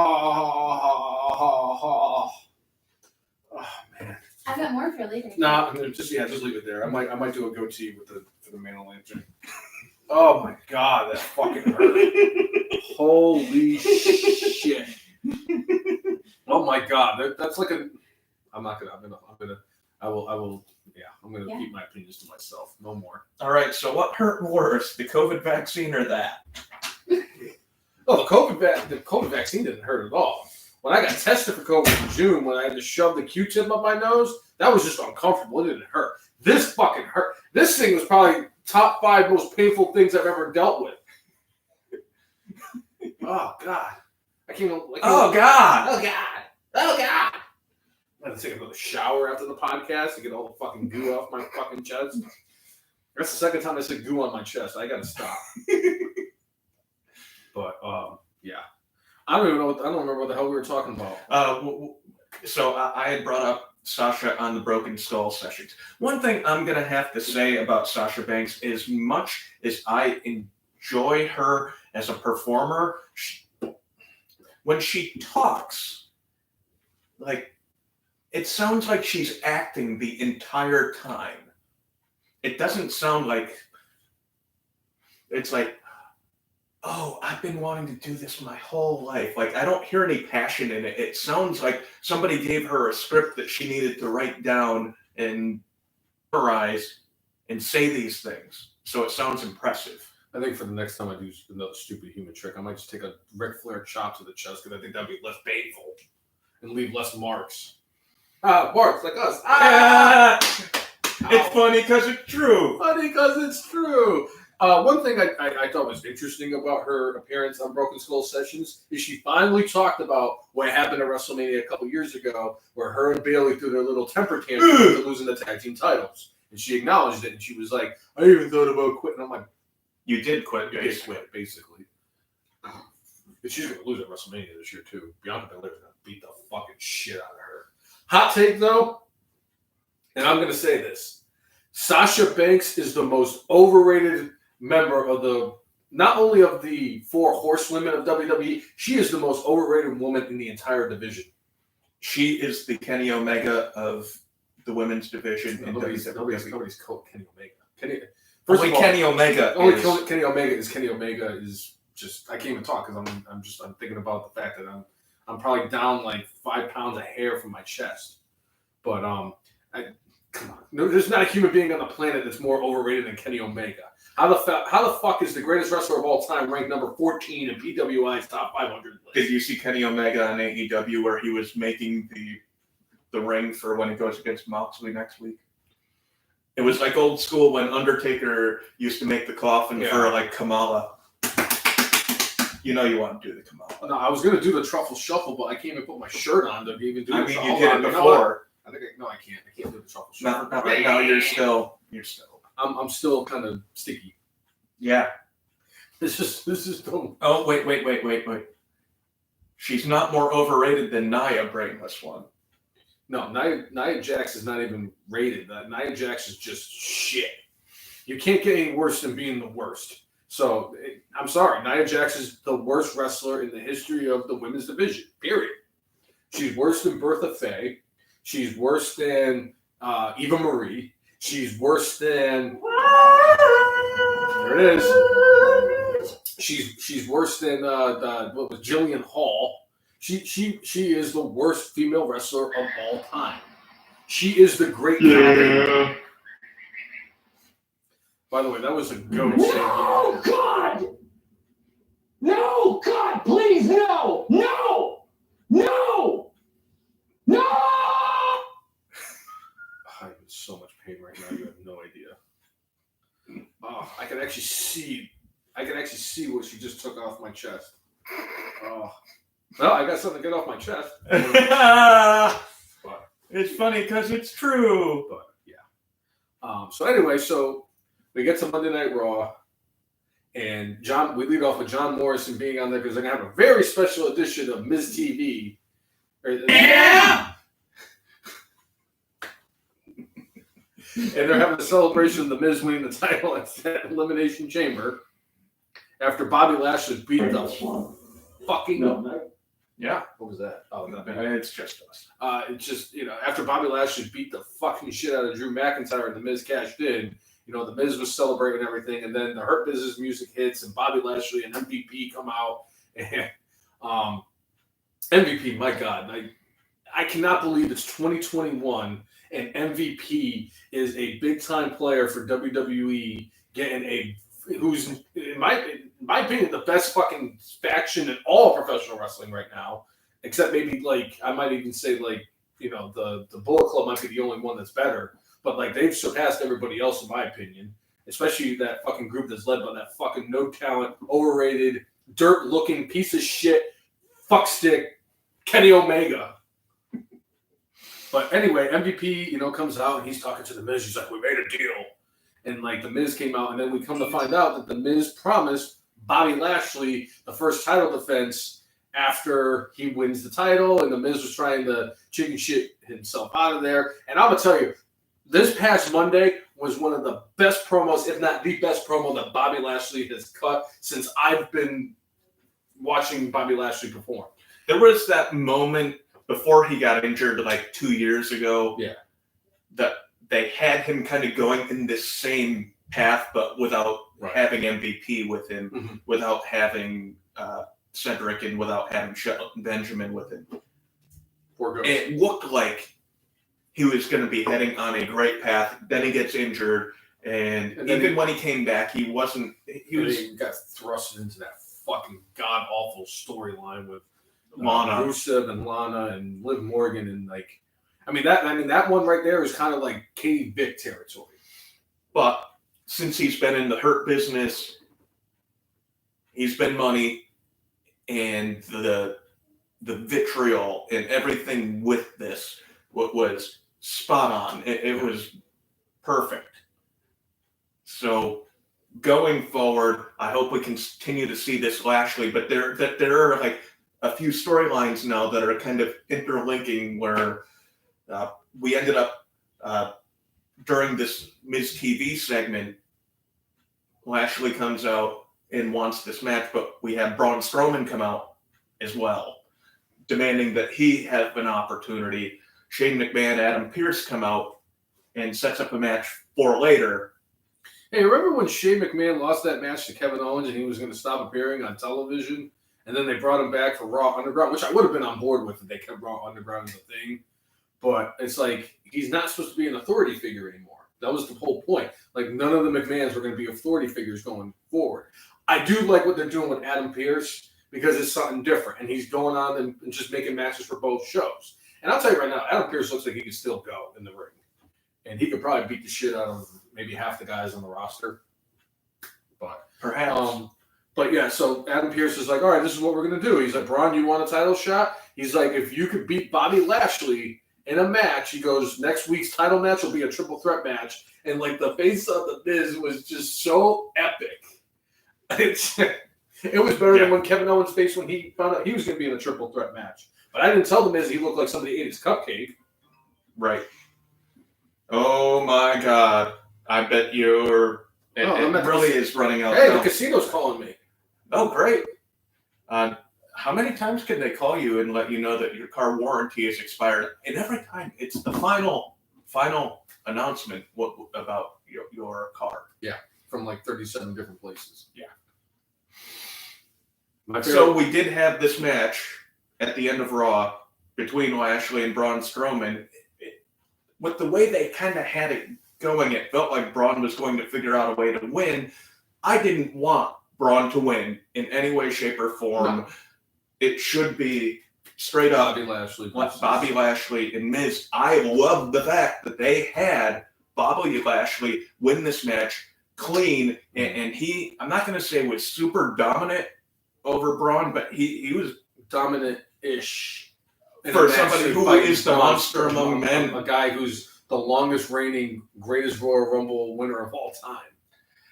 So they did a great job with booking this, making Lashley strong, but when you're talking about intersecting storylines, we now have Lashley going against Miz next week on Raw, or 2 days from now on Raw for the WWE title. They also mentioned on Raw that Drew McIntyre will be back this Monday. I wonder what's going to happen. Does this mean that McIntyre gets involved and costs Lashley? Does he want Lashley to win and then face Lashley at the show of shows? Lots of interesting possibilities here. One of the things that they're at, we level on WWE booking a lot. This is an area where they've done well. Yeah. I'm curious because a lot of people are speculating that the reason that the Miz won is that he's going to be a transitional champion. And for the people who are not so into the wrestling thing, a transitional champion is just somebody who kind of just takes the title from one guy and then puts it on the other one, and it's very short-lived. The best example of this is a wrestler called the Iron Sheik.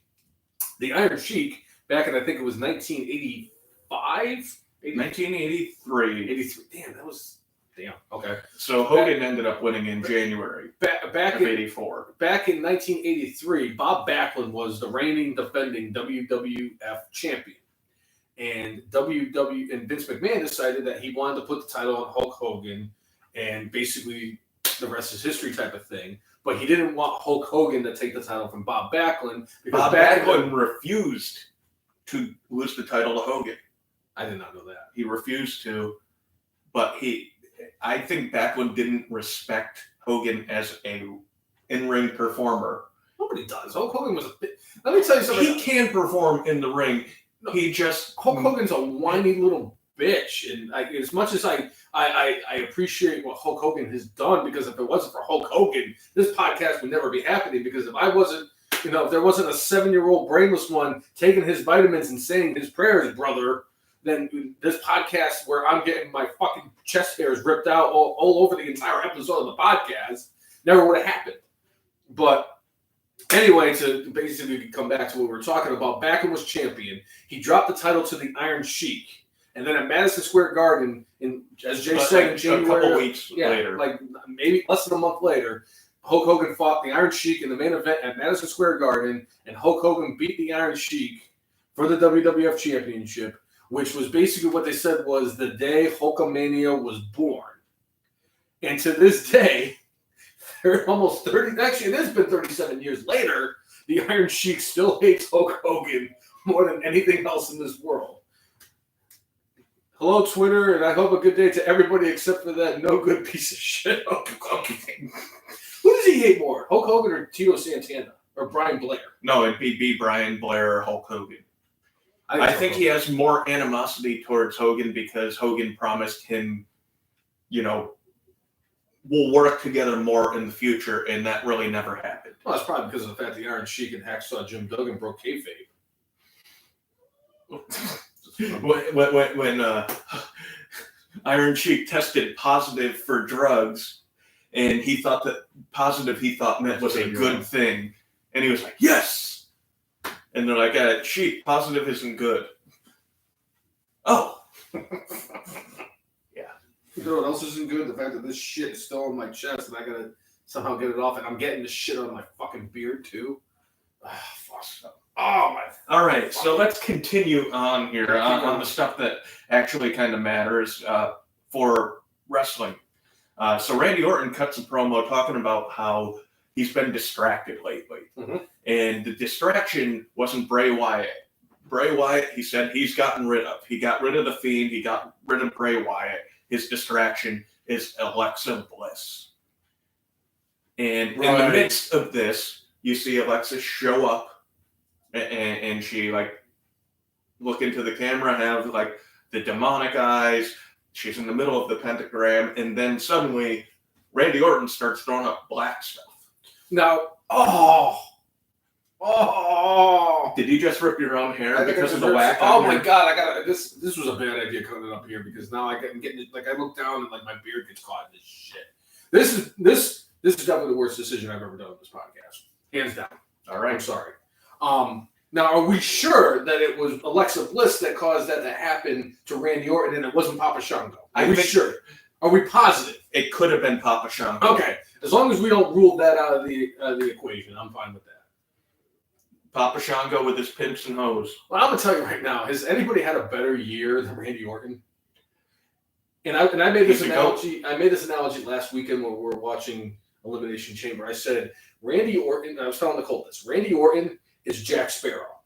Because remember in the last one where he's got all these issues with everybody, throughout the whole series of all the Pirates of the Caribbean, it's people are smacking him. People are like, oh, I know Jack Sparrow. That's Randy Orton. Randy Orton is the only person in professional wrestling that can fight anybody at WrestleMania this year, and it makes sense. Right. Because he's got unfinished business with Bray Wyatt, he's got unfinished business with Edge, he's got unfinished business with Drew McIntyre, he's got unfinished business with everybody. Just everybody. He can fight John Cena at WrestleMania, and it makes sense. Tell me I'm wrong. You're not wrong. He can fight anybody at WrestleMania, and it makes sense. He's the only person. But which is why he threw up black stuff. So he's fighting Papa Shango, which makes sense because he's probably got unfinished business with Papa Shango. I'm sure he probably hit the Godfather with an RKO when he first came up in WWE or something like that, or he probably had sex with one of the hoes or some shit. Something. Randy Orton somehow, someway pissed off Papa Shango, and that's who's going to fight at WrestleMania. And if I'm wrong, hell, he could fight Alexa Bliss at WrestleMania, and it would make sense. Right. But speaking of dudes having issues with women, I love the fact that we finally got Reckoning was on Raw this week because we got the New Day versus T-Bar and Mace, but we did get a Slapjack appearance. Slapjack was there. And as Retribution comes out, Xavier Woods was losing his shit because Reckoning was part. I don't understand the whole obsession that he has with Reckoning. I must have missed something at some point over the last few weeks or month or so that I just don't get why he wants to wrestle Reckoning. But it's just, and I'll say this, Donovan Dijakovic in my opinion, is the only one from Retribution that has a chance to overcome the fact that he is now known as T-Bar and can overcome the fact that Retribution is getting booked about as bad as the Nexus at SummerSlam 2010 and actually still come away with this with a solid career. There's no chance for Shane Thorne. Shane Thorne's career is basically over. Because once Retribution's over and he's no longer Slapjack, they have no Slapjack is like when Terry Taylor got booked as the Red Rooster. I want to put that out there. I want to know what's worse, Terry Taylor being the Red Rooster or Slapjack? I think it's or Waylon Mercy or the Repo Man or the Goon. The thing I'll say about Waylon Mercy, at least it led to Bray Wyatt. Bray Wyatt based his character off of Waylon Mercy, and Waylon Mercy based his character off of Max Cady from Cape Fear.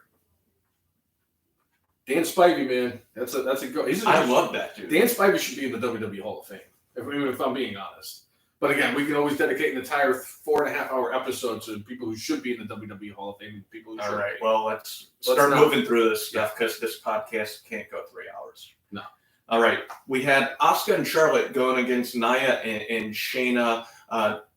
This actually was a fantastic match, but the whole point of this match was to have stuff happen between Asuka and Charlotte and see the distraction that Charlotte's been under because of what has happened with her father. They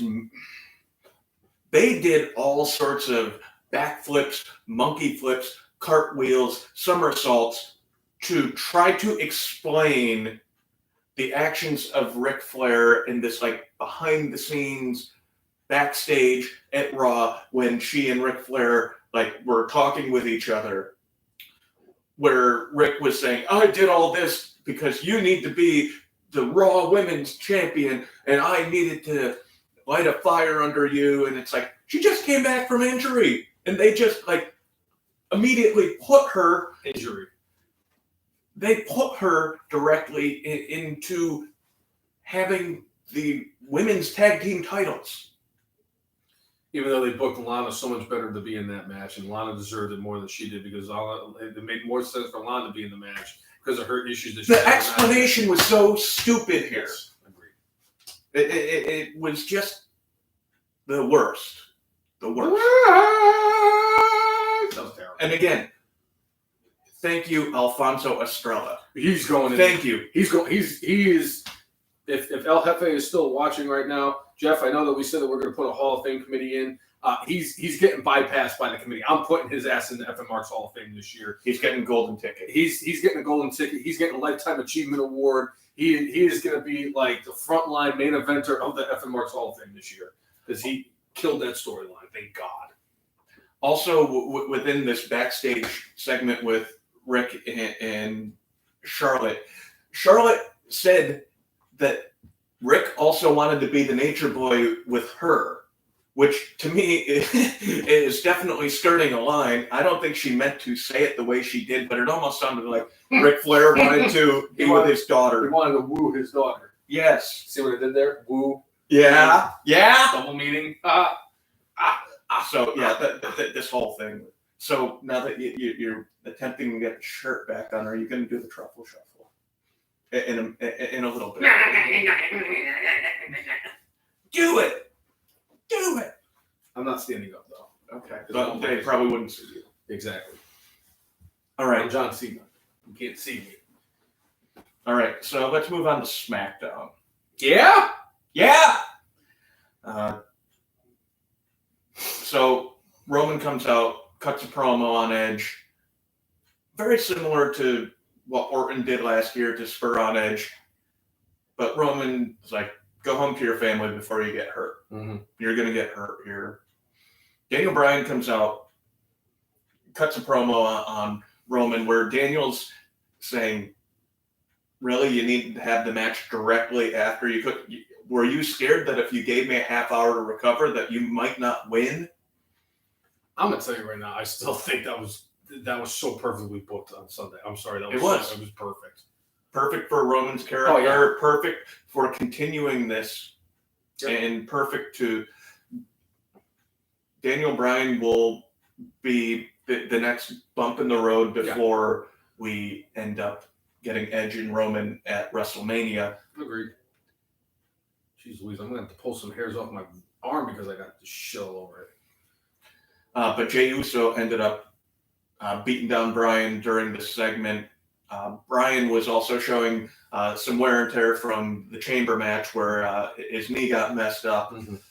And Jay Uso did a hell of a job at like concentrating because that is such an art of professional wrestling that gets overlooked a lot of times. Is like the aiming of the injured limb or whatever it is. Oh, that person's got a bad back, so let's ram him into the post. That is such an art form that has kind of died a lot over the years. And I love the fact that he really he did it because he put Daniel Bryan's knee on the table. He was doing the ring post. I mean, he did a hell of a job. I'm loving Jay. Like we talk about how great Roman Reigns is doing right now. His cousin might be outperforming him, and that's incredible because we knew that Roman had that potential. We didn't know that Jay Uso could have been that guy that could have just taken it to the next level. And he's killing it. He's doing his best work. How many times am I going to say that during this podcast? With Jay Uso, I felt lately and that's part of the storyline. He's taken more of a backseat and he's more of a henchman for his cousin at this point. When his cousin needs something, he goes out and does it. Right. This is what he did here. I think even part of the segment that they had, Jay was like, I'm sorry, I know you didn't tell me to do that. And Roman's like, no, you did it. You did right. But they set up a match for later on, Jay Uso versus Bryan, and if Daniel wins, he gets a match at Fastlane against the big dog. Tribal Chief. Do you think Michael Cole loses his mind when he can't say the big dog anymore? I think he does. He's happy that he still has Sasha Banks to talk about. And we did get the Boss and Bianca Belair in the ring together. And no shock. No shock. What I thought was interesting about that whole thing is that they had Adam Pearce and Sonya Deville. And I'm liking what they're doing with Sonya Deville. I think it's something different. And and she's killing it right now. She's really killing it in her. Also, a loser leaves town. Yeah, right. Just like Kevin Owens and Sami Zayn will never wrestle again against each other. But like they came out and they said that Bianca Belair, they promoted it, before the show and everything. That Bianca Belair, her decision. Yeah, she was going to make her decision in regards to WrestleMania, who she was going to fight.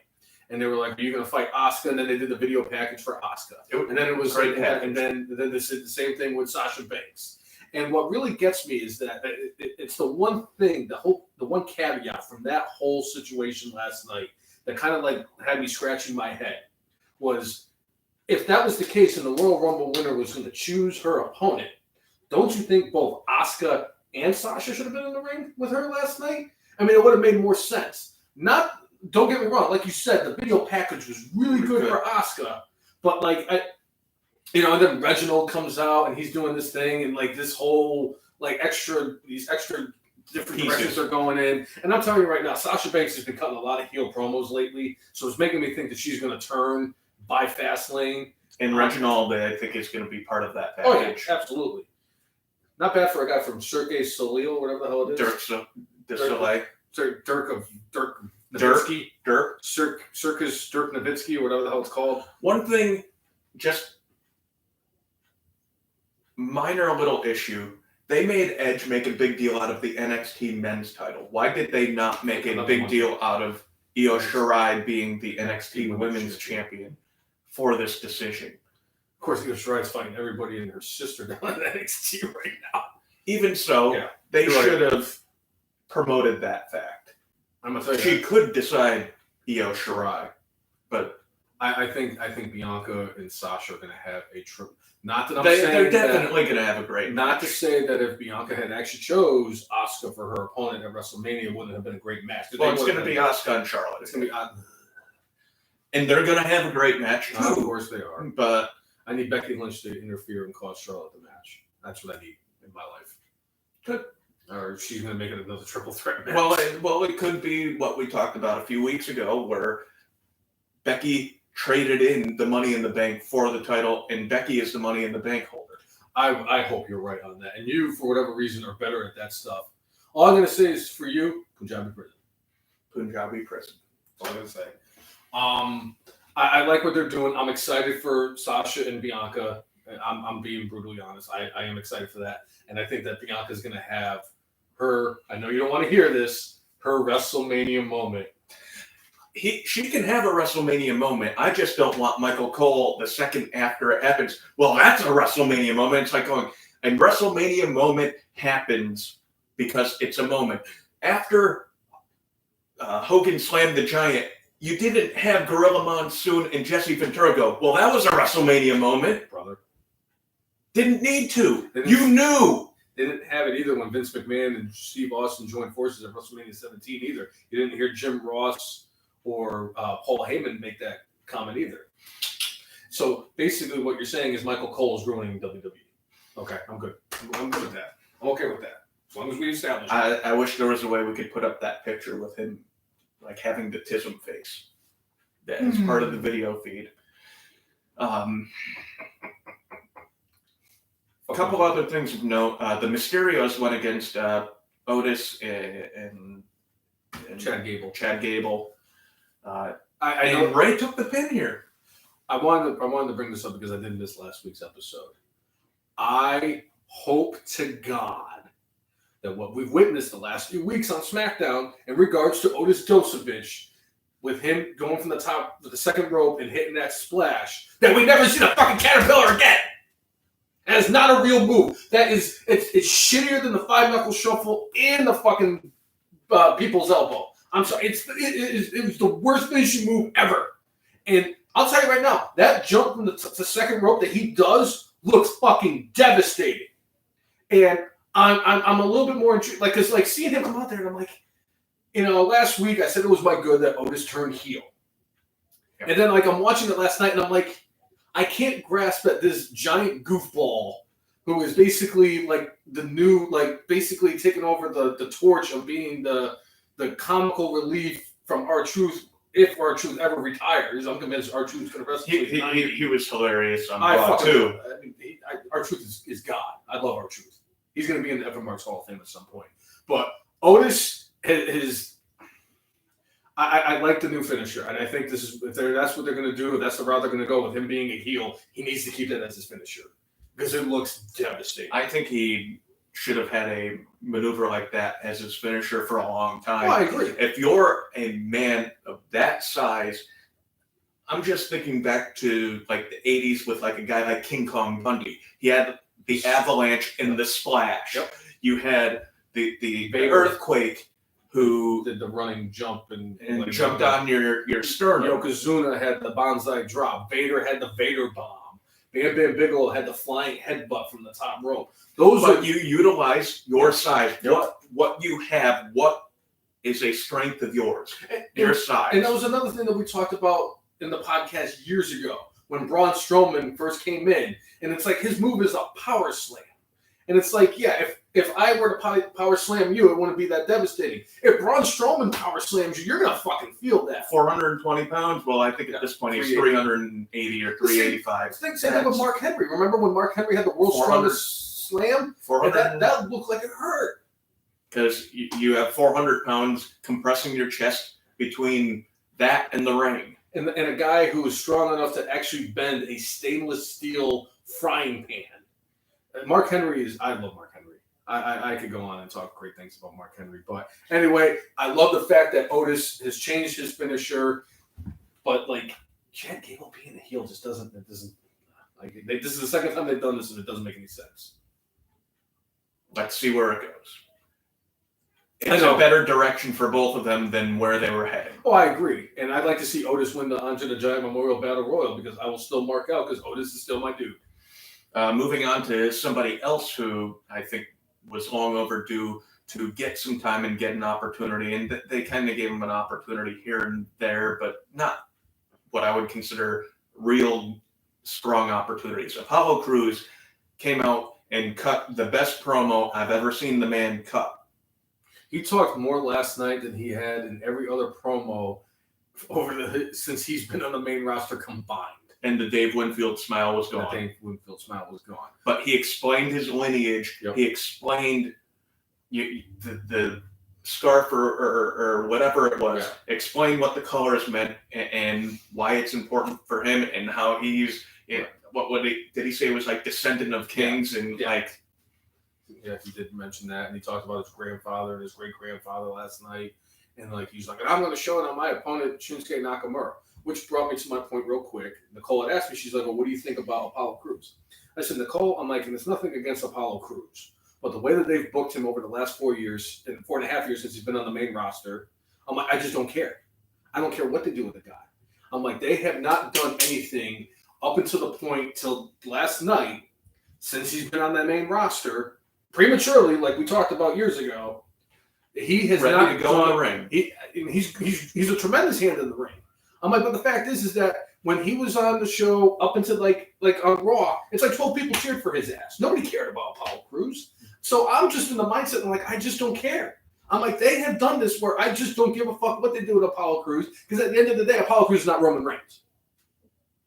So they don't care enough about him. Yeah, he'll be a great heel working in that like the mid card area where he's going over against like Nakamura and like Cesaro and shit like that. But we really think that Apollo Crews is going to be on the level of like a Roman Reigns or Daniel Bryan or AJ Styles or Randy Orton? No.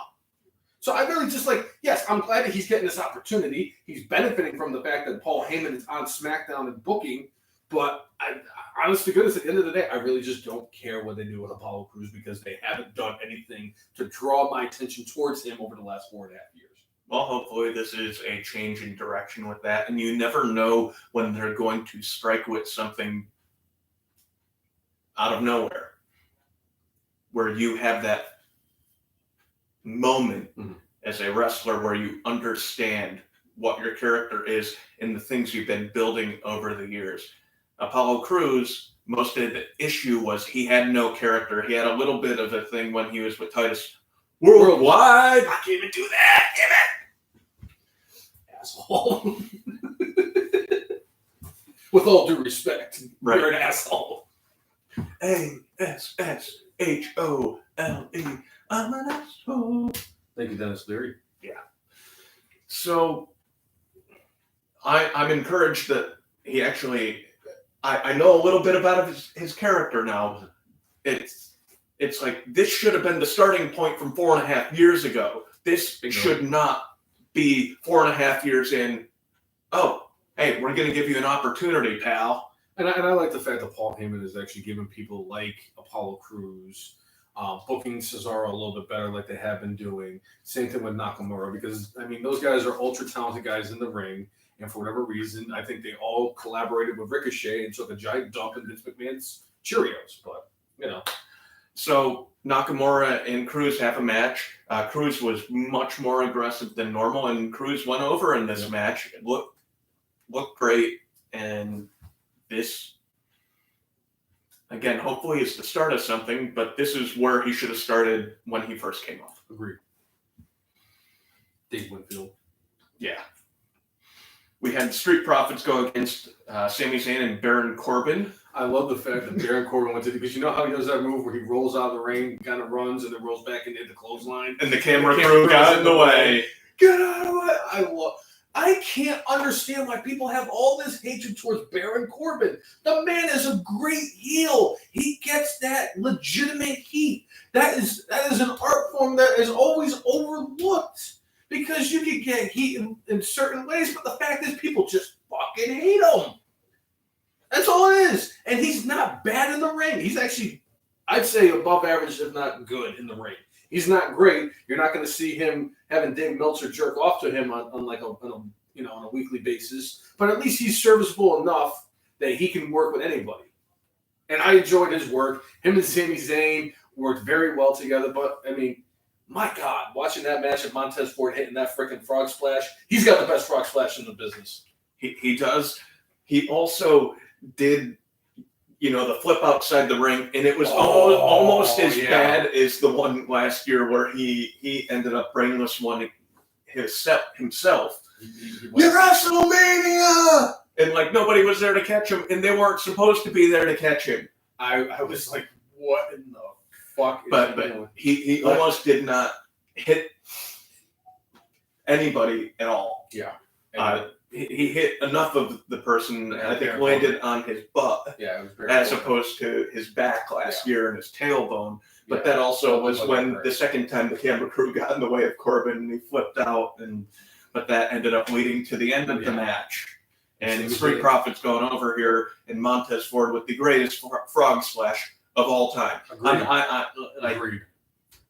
Nothing against RVD, nothing against Eddie Guerrero, nothing even against the Superfly Jimmy Snuka as far as performing that.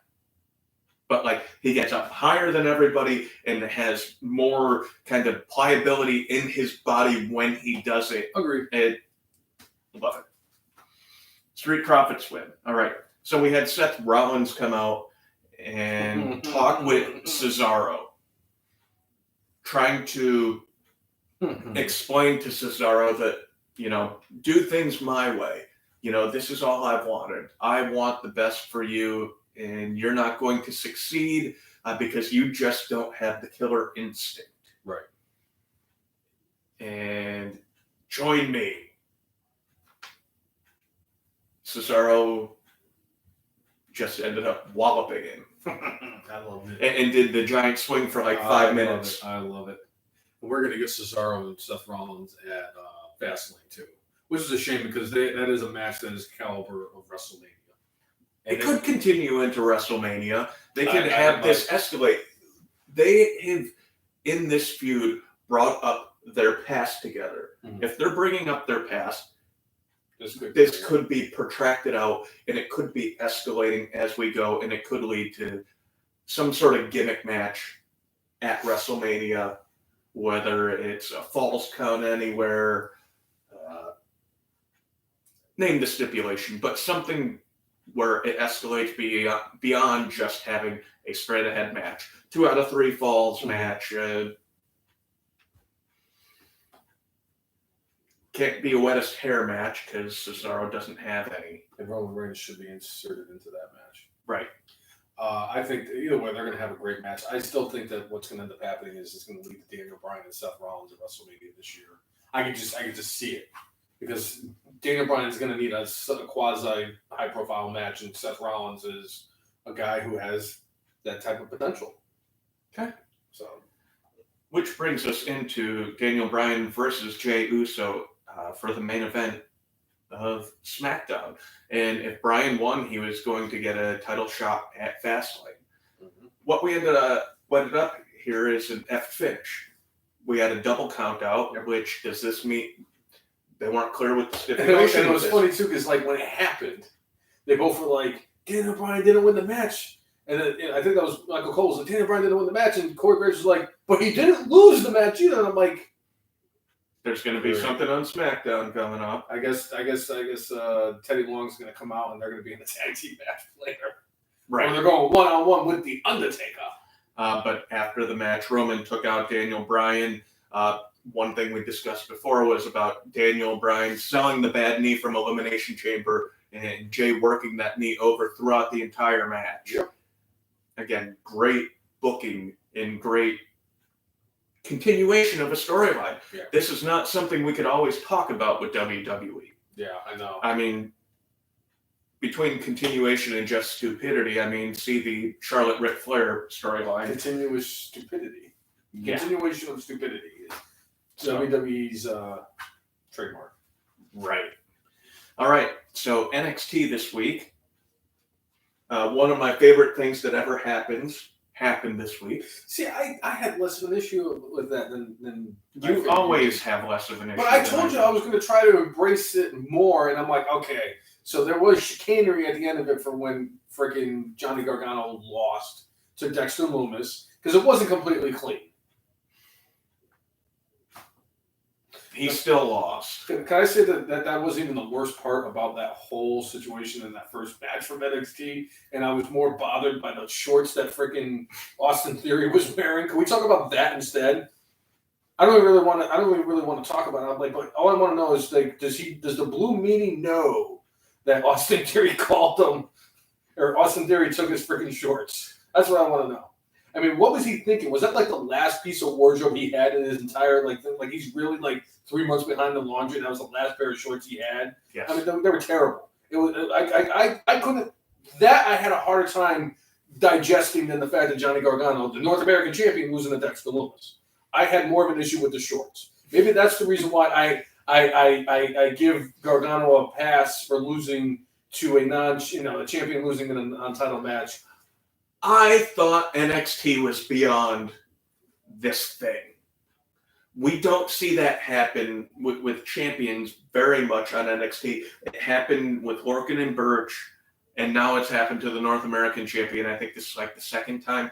With main roster WWE, SmackDown, Raw, this happens almost every week. Sometimes it'll happen 2 or 3 times within a week. Yeah. I just don't like that as a way to get a title shot. You should have to beat all the people. They have plenty of people that you can beat to build up to get to that title shot. I mean, Dexter Lumis is super creepy, and he's kind of been involved with Gargano and Austin Theory. Why couldn't he have beaten Austin Theory? Mm-hmm. I agree. Why not? Instead, you have your North American champion get beaten here. In an untitled match. And, yeah. Like I said, I was more bothered by Austin Theory's shorts. I All right. So one thing, Corey Graves came out this week and said he loves NXT, thinks TakeOver was incredible, but he felt he did not have a reason to cheer or believe in MSK because they haven't built up their characters. One thing they started doing this week on NXT was building up who MSK is and describing who they are and why they're motivated to do what they do. I love the fact that the Grizzled Young Vets, you know how much I love them as a tag team. The fact that they came out and beat the shit out of MSK the way they did, I was so happy because sorry. I'm going to be in a lot of pain for the rest of this weekend. I just want you to know that. I will say this. I always talk about how AEW has the best tag team division in all of professional wrestling. NXT is number 2. And they have a lot of great tag teams, and a lot of them have great stories being told. I enjoyed watching MSK in the entire Dusty Rhodes Classic tournament. They were very entertaining, and I think that the team formerly known as the Rascals have a chance to be stars in the tag team division for NXT for a couple of years. And we're at the point now where NXT is not like what it used to be, where there was the Elemental brand. They're now the 3rd brand. I don't care what anybody says. They have the best wrestling down there. They have the best tag team division of all of WWE. They have the best women's division of all of WWE. And I would say that they probably have the best men's locker room of anybody in WWE. But I enjoy, and to go back to it, I enjoyed watching the Grizzled Young Vets come in there and beat the shit out of MSK. And I do appreciate the fact that they actually did come out there and tell more of a story for MSK. They're going to book them properly, give them the time. They are going to be the most popular tag team down in NXT. Give it 3 months. Okay? All right, so I just like Zach Gibson. Zach Gibson's great. I love that dude. So is Drake. They're both really They're good. both But really I do. good. I Zach Gibson's one of my just like top dudes in all of WWE. Period. Zoe Stark got an opportunity against Io Shirai in a non-title match. This was way more competitive than I was expecting. I thought they were just giving Io something to do on TV because she's the NXT Women's Champion. And yes, this ended up leading storyline into something Much bigger. But they allowed Zoe Stark to really showcase herself in here. Had a couple of near falls on the Women's Champion. In the end, Io Shirai goes over and wins. But in a very competitive match, like you said. And Toni Storm. I was impressed because what's the girl's name again? Zoe Stark. Zoe Stark. She's brand new. Like she just debuted at the Dusty Rhodes thing, getting knocked out in the first round. So she doesn't have a lot of exposure. And to her NXT. father, Tony, with what happened a few years ago, I think that's going to get her some points. Right. She's only 19. That was the one thing I took away from that because she is 19 years. I mean, yeah, obviously Tyler Bate winning the NXT UK Championship tournament that they had, and he did it at like 19 or 20 years of age. That was very impressive. But like, I was very impressed that she got in the ring with the reigning NXT Women's Champion and went toe-to-toe with her in a very competitive match and didn't look like a slouch in any way, shape, or form. And I like the fact that her and Io Shirai shook hands after it. And like you said, Toni Storm came out at the end and was like, Io, you don't want to fight me one-on-one, and I can understand and all that stuff. And they're setting up for 2 weeks from not this coming Wednesday, but the following Wednesday. It's going to be Toni Storm versus Io Shirai In a one-on-one match. A one-on-one match. I'm excited for that. Because Tony bringing up, Yeah. oh, well, you didn't pin me. That's the only reason Mercedes Martinez was in the match, to lose. Right. I think they're going to have a tremendous match. Toni Storm is somebody who's going to, once she gets the exposure to the regular NXT crowd instead of the NXT UK crowd, she is going to win over a lot of people because she is really good in the ring, and I enjoy watching her wrestle. I'm enjoying her as a heel right now. Up until I always saw her as a babyface and had not seen her heel work. She's been doing fantastic. She needs a new look, though, like a new attire, I think. She has the same look as she had when she was a babyface. Yeah. I mean, it's a unique look.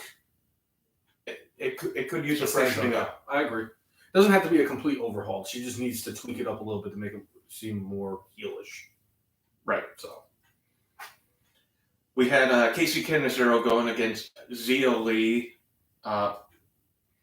There were a few things with this that, again, stood out.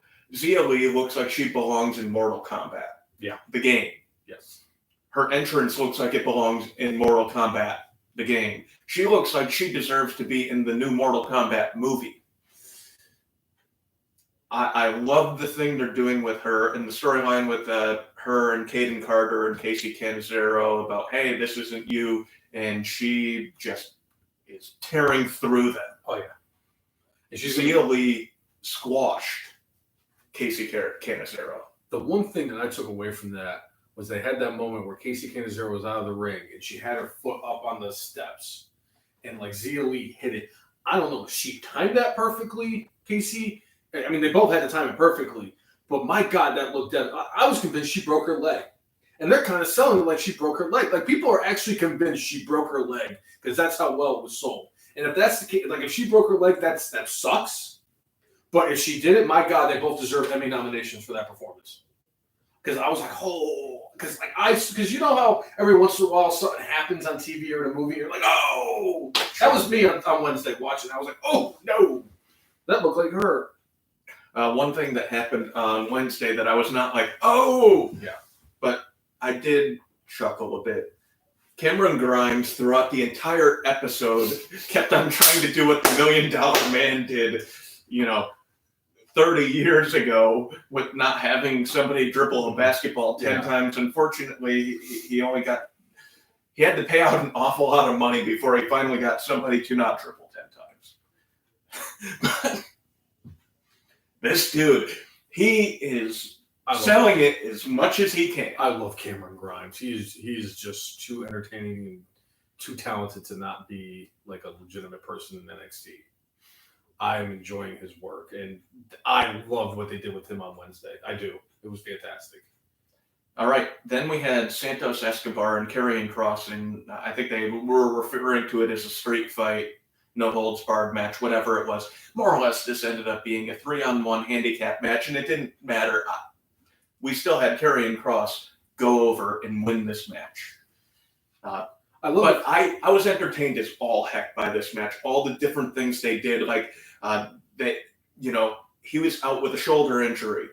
He kept on having his shoulder worked on by Escobar.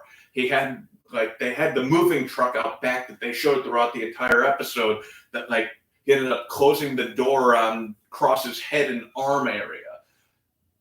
All this stuff combined for a heck of a entertaining match. Agreed.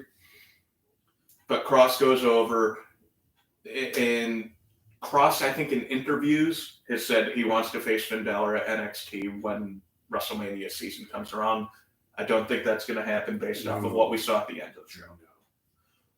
One thing I did like about that was the fact that they said if Santos Escobar didn't fight Karrion Kross, that he was going to get stripped of the Cruiserweight Championship. William Regal's looking all over the property trying to find Santos Escobar. I love it when they do shit like that. And I love the fact that William Regal is the general manager of NXT. I fucking love Regal.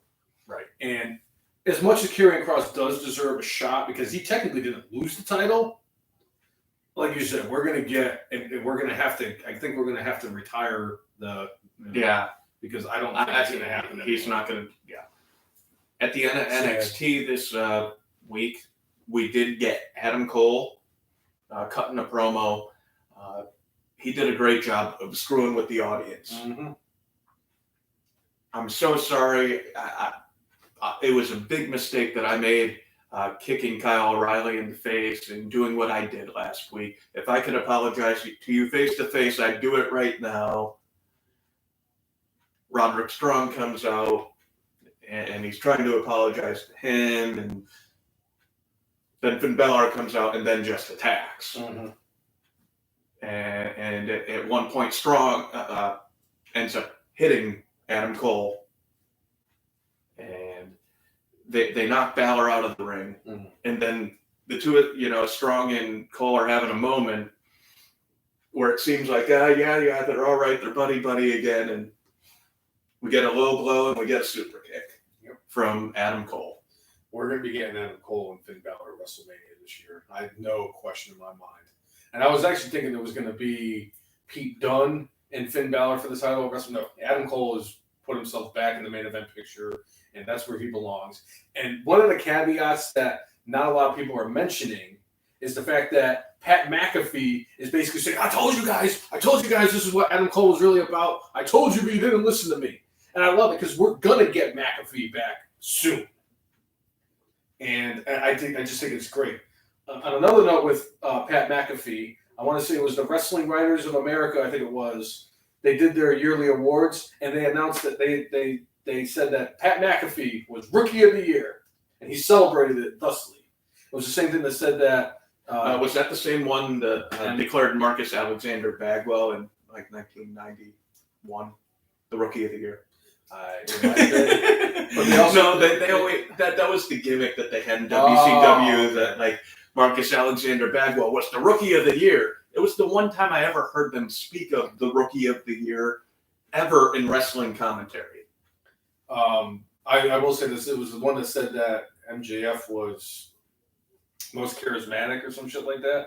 Okay, something like that. I don't remember, but like I forget what it was, but I just saw that Pat McAfee won Rookie of the Year. Not bad for a punter. So moving on right along, let's kind of go through a couple things on AEW, and then we'll good, bad, and brainless ourselves. Oh, I've already brainless myself today, Jay. So Right. I've actually batted myself too. There was nothing good about what happened to me today because I'm covered in fucking wax that I can't even wear my T-shirt without ripping more hair out of my chest. So yeah, let's go through AEW real quick. All right, we had Jon Moxley going against Dolph's brother Ryan Nemeth. Ryan Ziegler? Yeah, Ryan Ziegler. You know, Ryan Nemeth talks about how when the people call him like Dolph Jr., he gets upset because like, oh, when my brother looks like this, I try to look like opposite of him. Literally, right now, the look he has is stolen from his brother. Yep. So he shouldn't be upset when people call him Dolph Jr. because he's taking the old part of his brother's gimmick and then putting it on himself. Right. Just come up with your own thing, dude. Yeah, man. So, but Moxley goes over in this match, obviously. But he cut a promo about doing a death match and, you know, how it gets his blood flowing and kind of gets him shaking. And is Kenny Omega ready for this? You know, this is what Jon Moxley built his reputation on before he got to, you know, whether it was Ring of Honor or I think he was in Chikara and Evolve. Like, I think he had gone more or less around the world and built his name off of doing death matches. Right. And now he's coming back to this. There's one thing about the partnership between AEW and Impact that I'm really looking forward to because I think it's going to lead to Sami Callihan and Jon Moxley in a fucking, oh my God. I would pay whatever money it is to watch that match. I'm telling you right now. But another thing real quick about Jon Moxley before we move forward a little bit in AEW. Yep. Him and Kenta finally had their match for the United States Championship of IWGP or New Japan. Yep. And Jon Moxley went over on Captain Injured Reserve. He's a GOAT. So he's still the reigning IWGP United States champion, which is so weird that the Japanese have a United States champion, but it is what it is. Right. But Instead of having like a Far East championship or something along those lines. All right, so we had the Varsity Blondes going against Team Taz. This one of my favorite moments of the entire week on professional wrestling, and it was stupid and small. While Team Taz was out there, Taz went on commentary, and you know what he did? He went, well, you know, JR. You said it, JR. I mean, it took me back to, you know, The SmackDown from 20 years ago, but just hearing Taz do that. Where it wasn't like I would really hit myself, but like that's where silver waxes. Stop. No, you got too close. But Team Taz goes over here, and Sting promised retribution. He did say retribution. Of course he did. But Sting comes out after the match, and he came out with a body bag, and everybody was expecting Darby Allin to be in it. He unzips it. It's not Darby Allin. You see Darby Allin, though, come on a zip line with the skateboard. A la Shawn Michaels WrestleMania 12. Great visual. They end up beating down Team Taz. We had Darby Allin with the skateboard just demolishing everybody. I love this segment. My main question, how did Darby Allin get himself free of Team Taz? Because didn't they take him hostage and have him in a body bag? Who knows? I was entertained, so Yeah. It is what it is. Sting actually looked pretty good and had like a lot of energy in this segment while he was like doing the Stinger splash, while he did the Scorpion Death Drop. I'm looking forward to their street fight next week. I think it's going to go all over Daly's place. I think Darby Allin's going to do something super stupid in the match that will, be the holy shit moment. Right. Because you got to have that in every match, that caliber. But this is getting me invested into this match even more. Yeah. Yeah! We had Brandon Cutler going against Jake Hager. Jake Hager made fairly short work of him. So Hager goes in to beat him up more. The Young Bucks end up making a save. Then you take the giant screen, and the Bucks were calling out MJF and Jericho to come to the ring. But you see MJF and Jericho backstage with Papa Young Buck, or Papa Buck, or whatever they call Papa Buck. Cut open. He did his best Ric Flair impression. And they smeared his blood all over the Young Bucks logo on the back of the truck. I mean, it was beautiful. And it was poetic because earlier in the show, they showed the Young Bucks with their parents, taking a picture in front of that bus. Hey, our sons have made it. Right. There's this ginormous truck that has their faces on it. This is something they built on their own. Hey, I'm proud of my sons. And then smearing his blood on the thing that made them proud to showcase to their parents. Very poetic. I enjoyed it. That was good shit. That was such good shit, pal. After last week's Matt Hardy brand, where Isaiah Cassidy was dressed in the Jaguars mascot outfit, Hangman Page gets his revenge on Isaiah Cassidy this week. They during the match, Cassidy was working on Page's arm, so that way he couldn't do the buckshot lariat. Rodney Dangerfield, Caddyshack. But different things they had going throughout this match ended up leading to buckshot lariat and victory for Hangman Page, but continued the storyline going forward with Matt Hardy. Party. Yeah. Yeah. Yeah. And we'll see what happens with Revolution with the money match. Yep. And right, yeah, we had a little bit with Moxley and Don Callis, and them building up the ring that they're going to be using for Revolution. I'm wondering if they're going to have a ring like that, are they just going to put it in like the Jaguars Stadium? That way they don't have to set up a separate ring, right. or maybe put it like in the concession area. Well, if it's the main event, they could just have a very long video package, tear apart. No, that's probably not enough time. Yeah, they're gonna have to do it. If they want fans, yeah. If they want fans, it has to be in Daly's place. So maybe they'll have Britt Baker do a dental surgery in between. There you go. After because I'm guessing Britt Baker is going to end up being the one in the women's title match.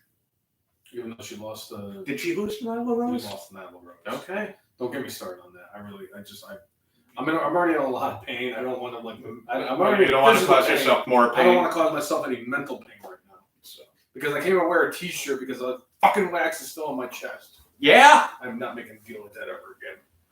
Well, I'll use more logic the next time instead of brainless logic. So yeah, that AEW for the week. So good, bad, and brainless for this week. What's your good for this week, Cousin Jay? My good, I'm going with the Miz cashing in, even though I didn't call this and wasn't quite expecting it. The Miz has been a good soldier for a long time. A couple of years ago, I thought he should have been elevated and wasn't. I'm glad that they have quite literally thrown us off. Yeah, Perkins. We thought they were going to go with one idea. They're going with a different route, and I'm like, I wasn't expecting that. Let's see what they do. I'm excited to see the different storylines weave between each other with Sheamus, Drew McIntyre, Lashley, Miz. They're going in and out of each other, and you can see several avenues they can take to get to WrestleMania. Yeah. So I'm going with Miz winning is my good. I am going to add on to a little bit to that because my good this week is Angry Miz Girl is now a Miz fan. Back in 2010, when Mike the Miz won the WWE Championship on a cash-in from Randy Orton, the iconic picture of the girl in the crowd, salty as a bitch, over the Miz cashing in and becoming WWE Champion is still talked about here in 2021. So she did an interview and said that, you know what? I have actually turned heel, I guess you could say, as she is now a fan of The Miz and his work as a heel champion, and she is 100% on board. So I'm going to say that is my good for this week because it wasn't expected, and I actually love shit like that. So it's such good shit. It's such good shit, pal. It's also, awesome. All right, bad for this week. I'm going to go with the continuing saga of Ric Flair and Charlotte Flair. The backflips, the somersaults, the pirouettes, everything they've been doing to try to explain away the stupid storyline because now Lacey Evans is off TV to make it seem like Ric Flair was trying to calculate and push his daughter in ways to get her to be back to the woman's champion on Raw. It makes no sense. I don't care what kind of pretzel logic you try using. It's just stupid. Yeah. It would have been my brainless this week, but somebody else took it. My bad, and I don't even have to go really too much into detail on my bad because it was my bad since Wednesday. And I'm going with Austin Theory's shorts. I don't even really need to go into detail. Just look at Austin Theory from Wednesday's NXT and just check out the shorts. Austin Theory, the Blue Meanie called, he wants his shorts back. Yeah. The goat saying yeah is the greatest thing ever. I can't believe I got yeah over. That's fucking funny. Yeah. All right, Jay, go ahead. Just tell everybody who our brainless for this week is, because I'm pretty sure we both have the same brainless. The brainless for this week is the brainless one for making the brainless bet of getting the Man O'Lantern if he lost or didn't have more victories at the Royal Rumble with his predictions than his girlfriend. She is a very quick study, even though she has not been super into wrestling her whole life. Since she started dating the brainless one, she has integrated very well into the soap opera world of WWE. It just pisses me off because the one time I tried being cute was when I did this, and she did all her fucking research like she was studying for the freaking Mensa exam. And I basically treated this thing like like she treated my fucking chest hairs. Just dumb. Couldn't do it. And I got cute and I tried doing some things. And I'm like, oh yeah, Brock Lesnar makes the most sense fighting Roman Reigns. Oh yeah, I could see CM Punk making a return. Oh yeah, I can do all this stuff. Oh yeah, I fucked myself. So yes, I do deserve the Brainless for this week. And if you want any proof of why, here it is. Oh my God, it looks so much worse now. And my mist shirt smells Or like better. And now my mist shirt smells like fucking wax. Should we give him like a send-off, rip-off, or am I done for today? What do you think? It's your call. There's only one person tuning in right now. Not two. It's one of is Nicole and one of them's Chris. I think you've done enough. Thank God. No need. But if you are somebody who is a first-time tuner or somebody who has been tuning in for a long time, like Chris and Nicole, make sure you like us on Facebook, follow us on Twitter, follow us on Instagram, and subscribe to us on YouTube at the letter T, the letter H, the letter E, letter F, the letter N, MARKSD, F and Marks. If you like, follow, and subscribe to us on all those outlets, we will do the same back. That has always been our mantra. Yeah. And we're on all Elite Marks every Saturday, and we try to go live, as close to noon as we can every week. And make sure you go to All Elite Marks on Facebook and make sure you put the notifications on for when we go live. And it was delayed a little bit this week because we switched up venues. We were not at the Mark House. We are at the Casa de Brainless for this week's. I wish mine was a little bit more as aesthetic as the podcast room, but it's a work in progress. Right. Even though it's been going on for a few months. Right. It looks better than it did when I first got here. Yeah. But I think that's everything. Wait. Minus a few less chest hairs. I think there's one more thing we're forgetting about. What's that? Where is he? I know what it is. Where is he? He had a little accident early on in the podcast. I'm very sad. I'm going to get a new frame for the goat. But today, which is February 27th, 2021, at an astonishing 2,225 days, Epic Marks all up. Oh my God, it's still 2015 Royal Rumble. I can't even do it. You're going to have to interview it. Because I can't even do the whole thing. Just like, You'll hit your chest and then you'll rip more hair out. Yeah. All right. So for episode 211 of the Epic Marks podcast, I'm Jay. and clearly after today, I give the Brainless one. Make sure you mark out With your hair getting ripped out. right. Yeah. Oh, that one. Am I right? That one's super hairs out too. Yeah. Yeah. See you all next week. All right. Thanks for tuning in. Yeah. Oh, my hair. Chris Brown wants to include Nicole every week when we do prediction. He's probably correct.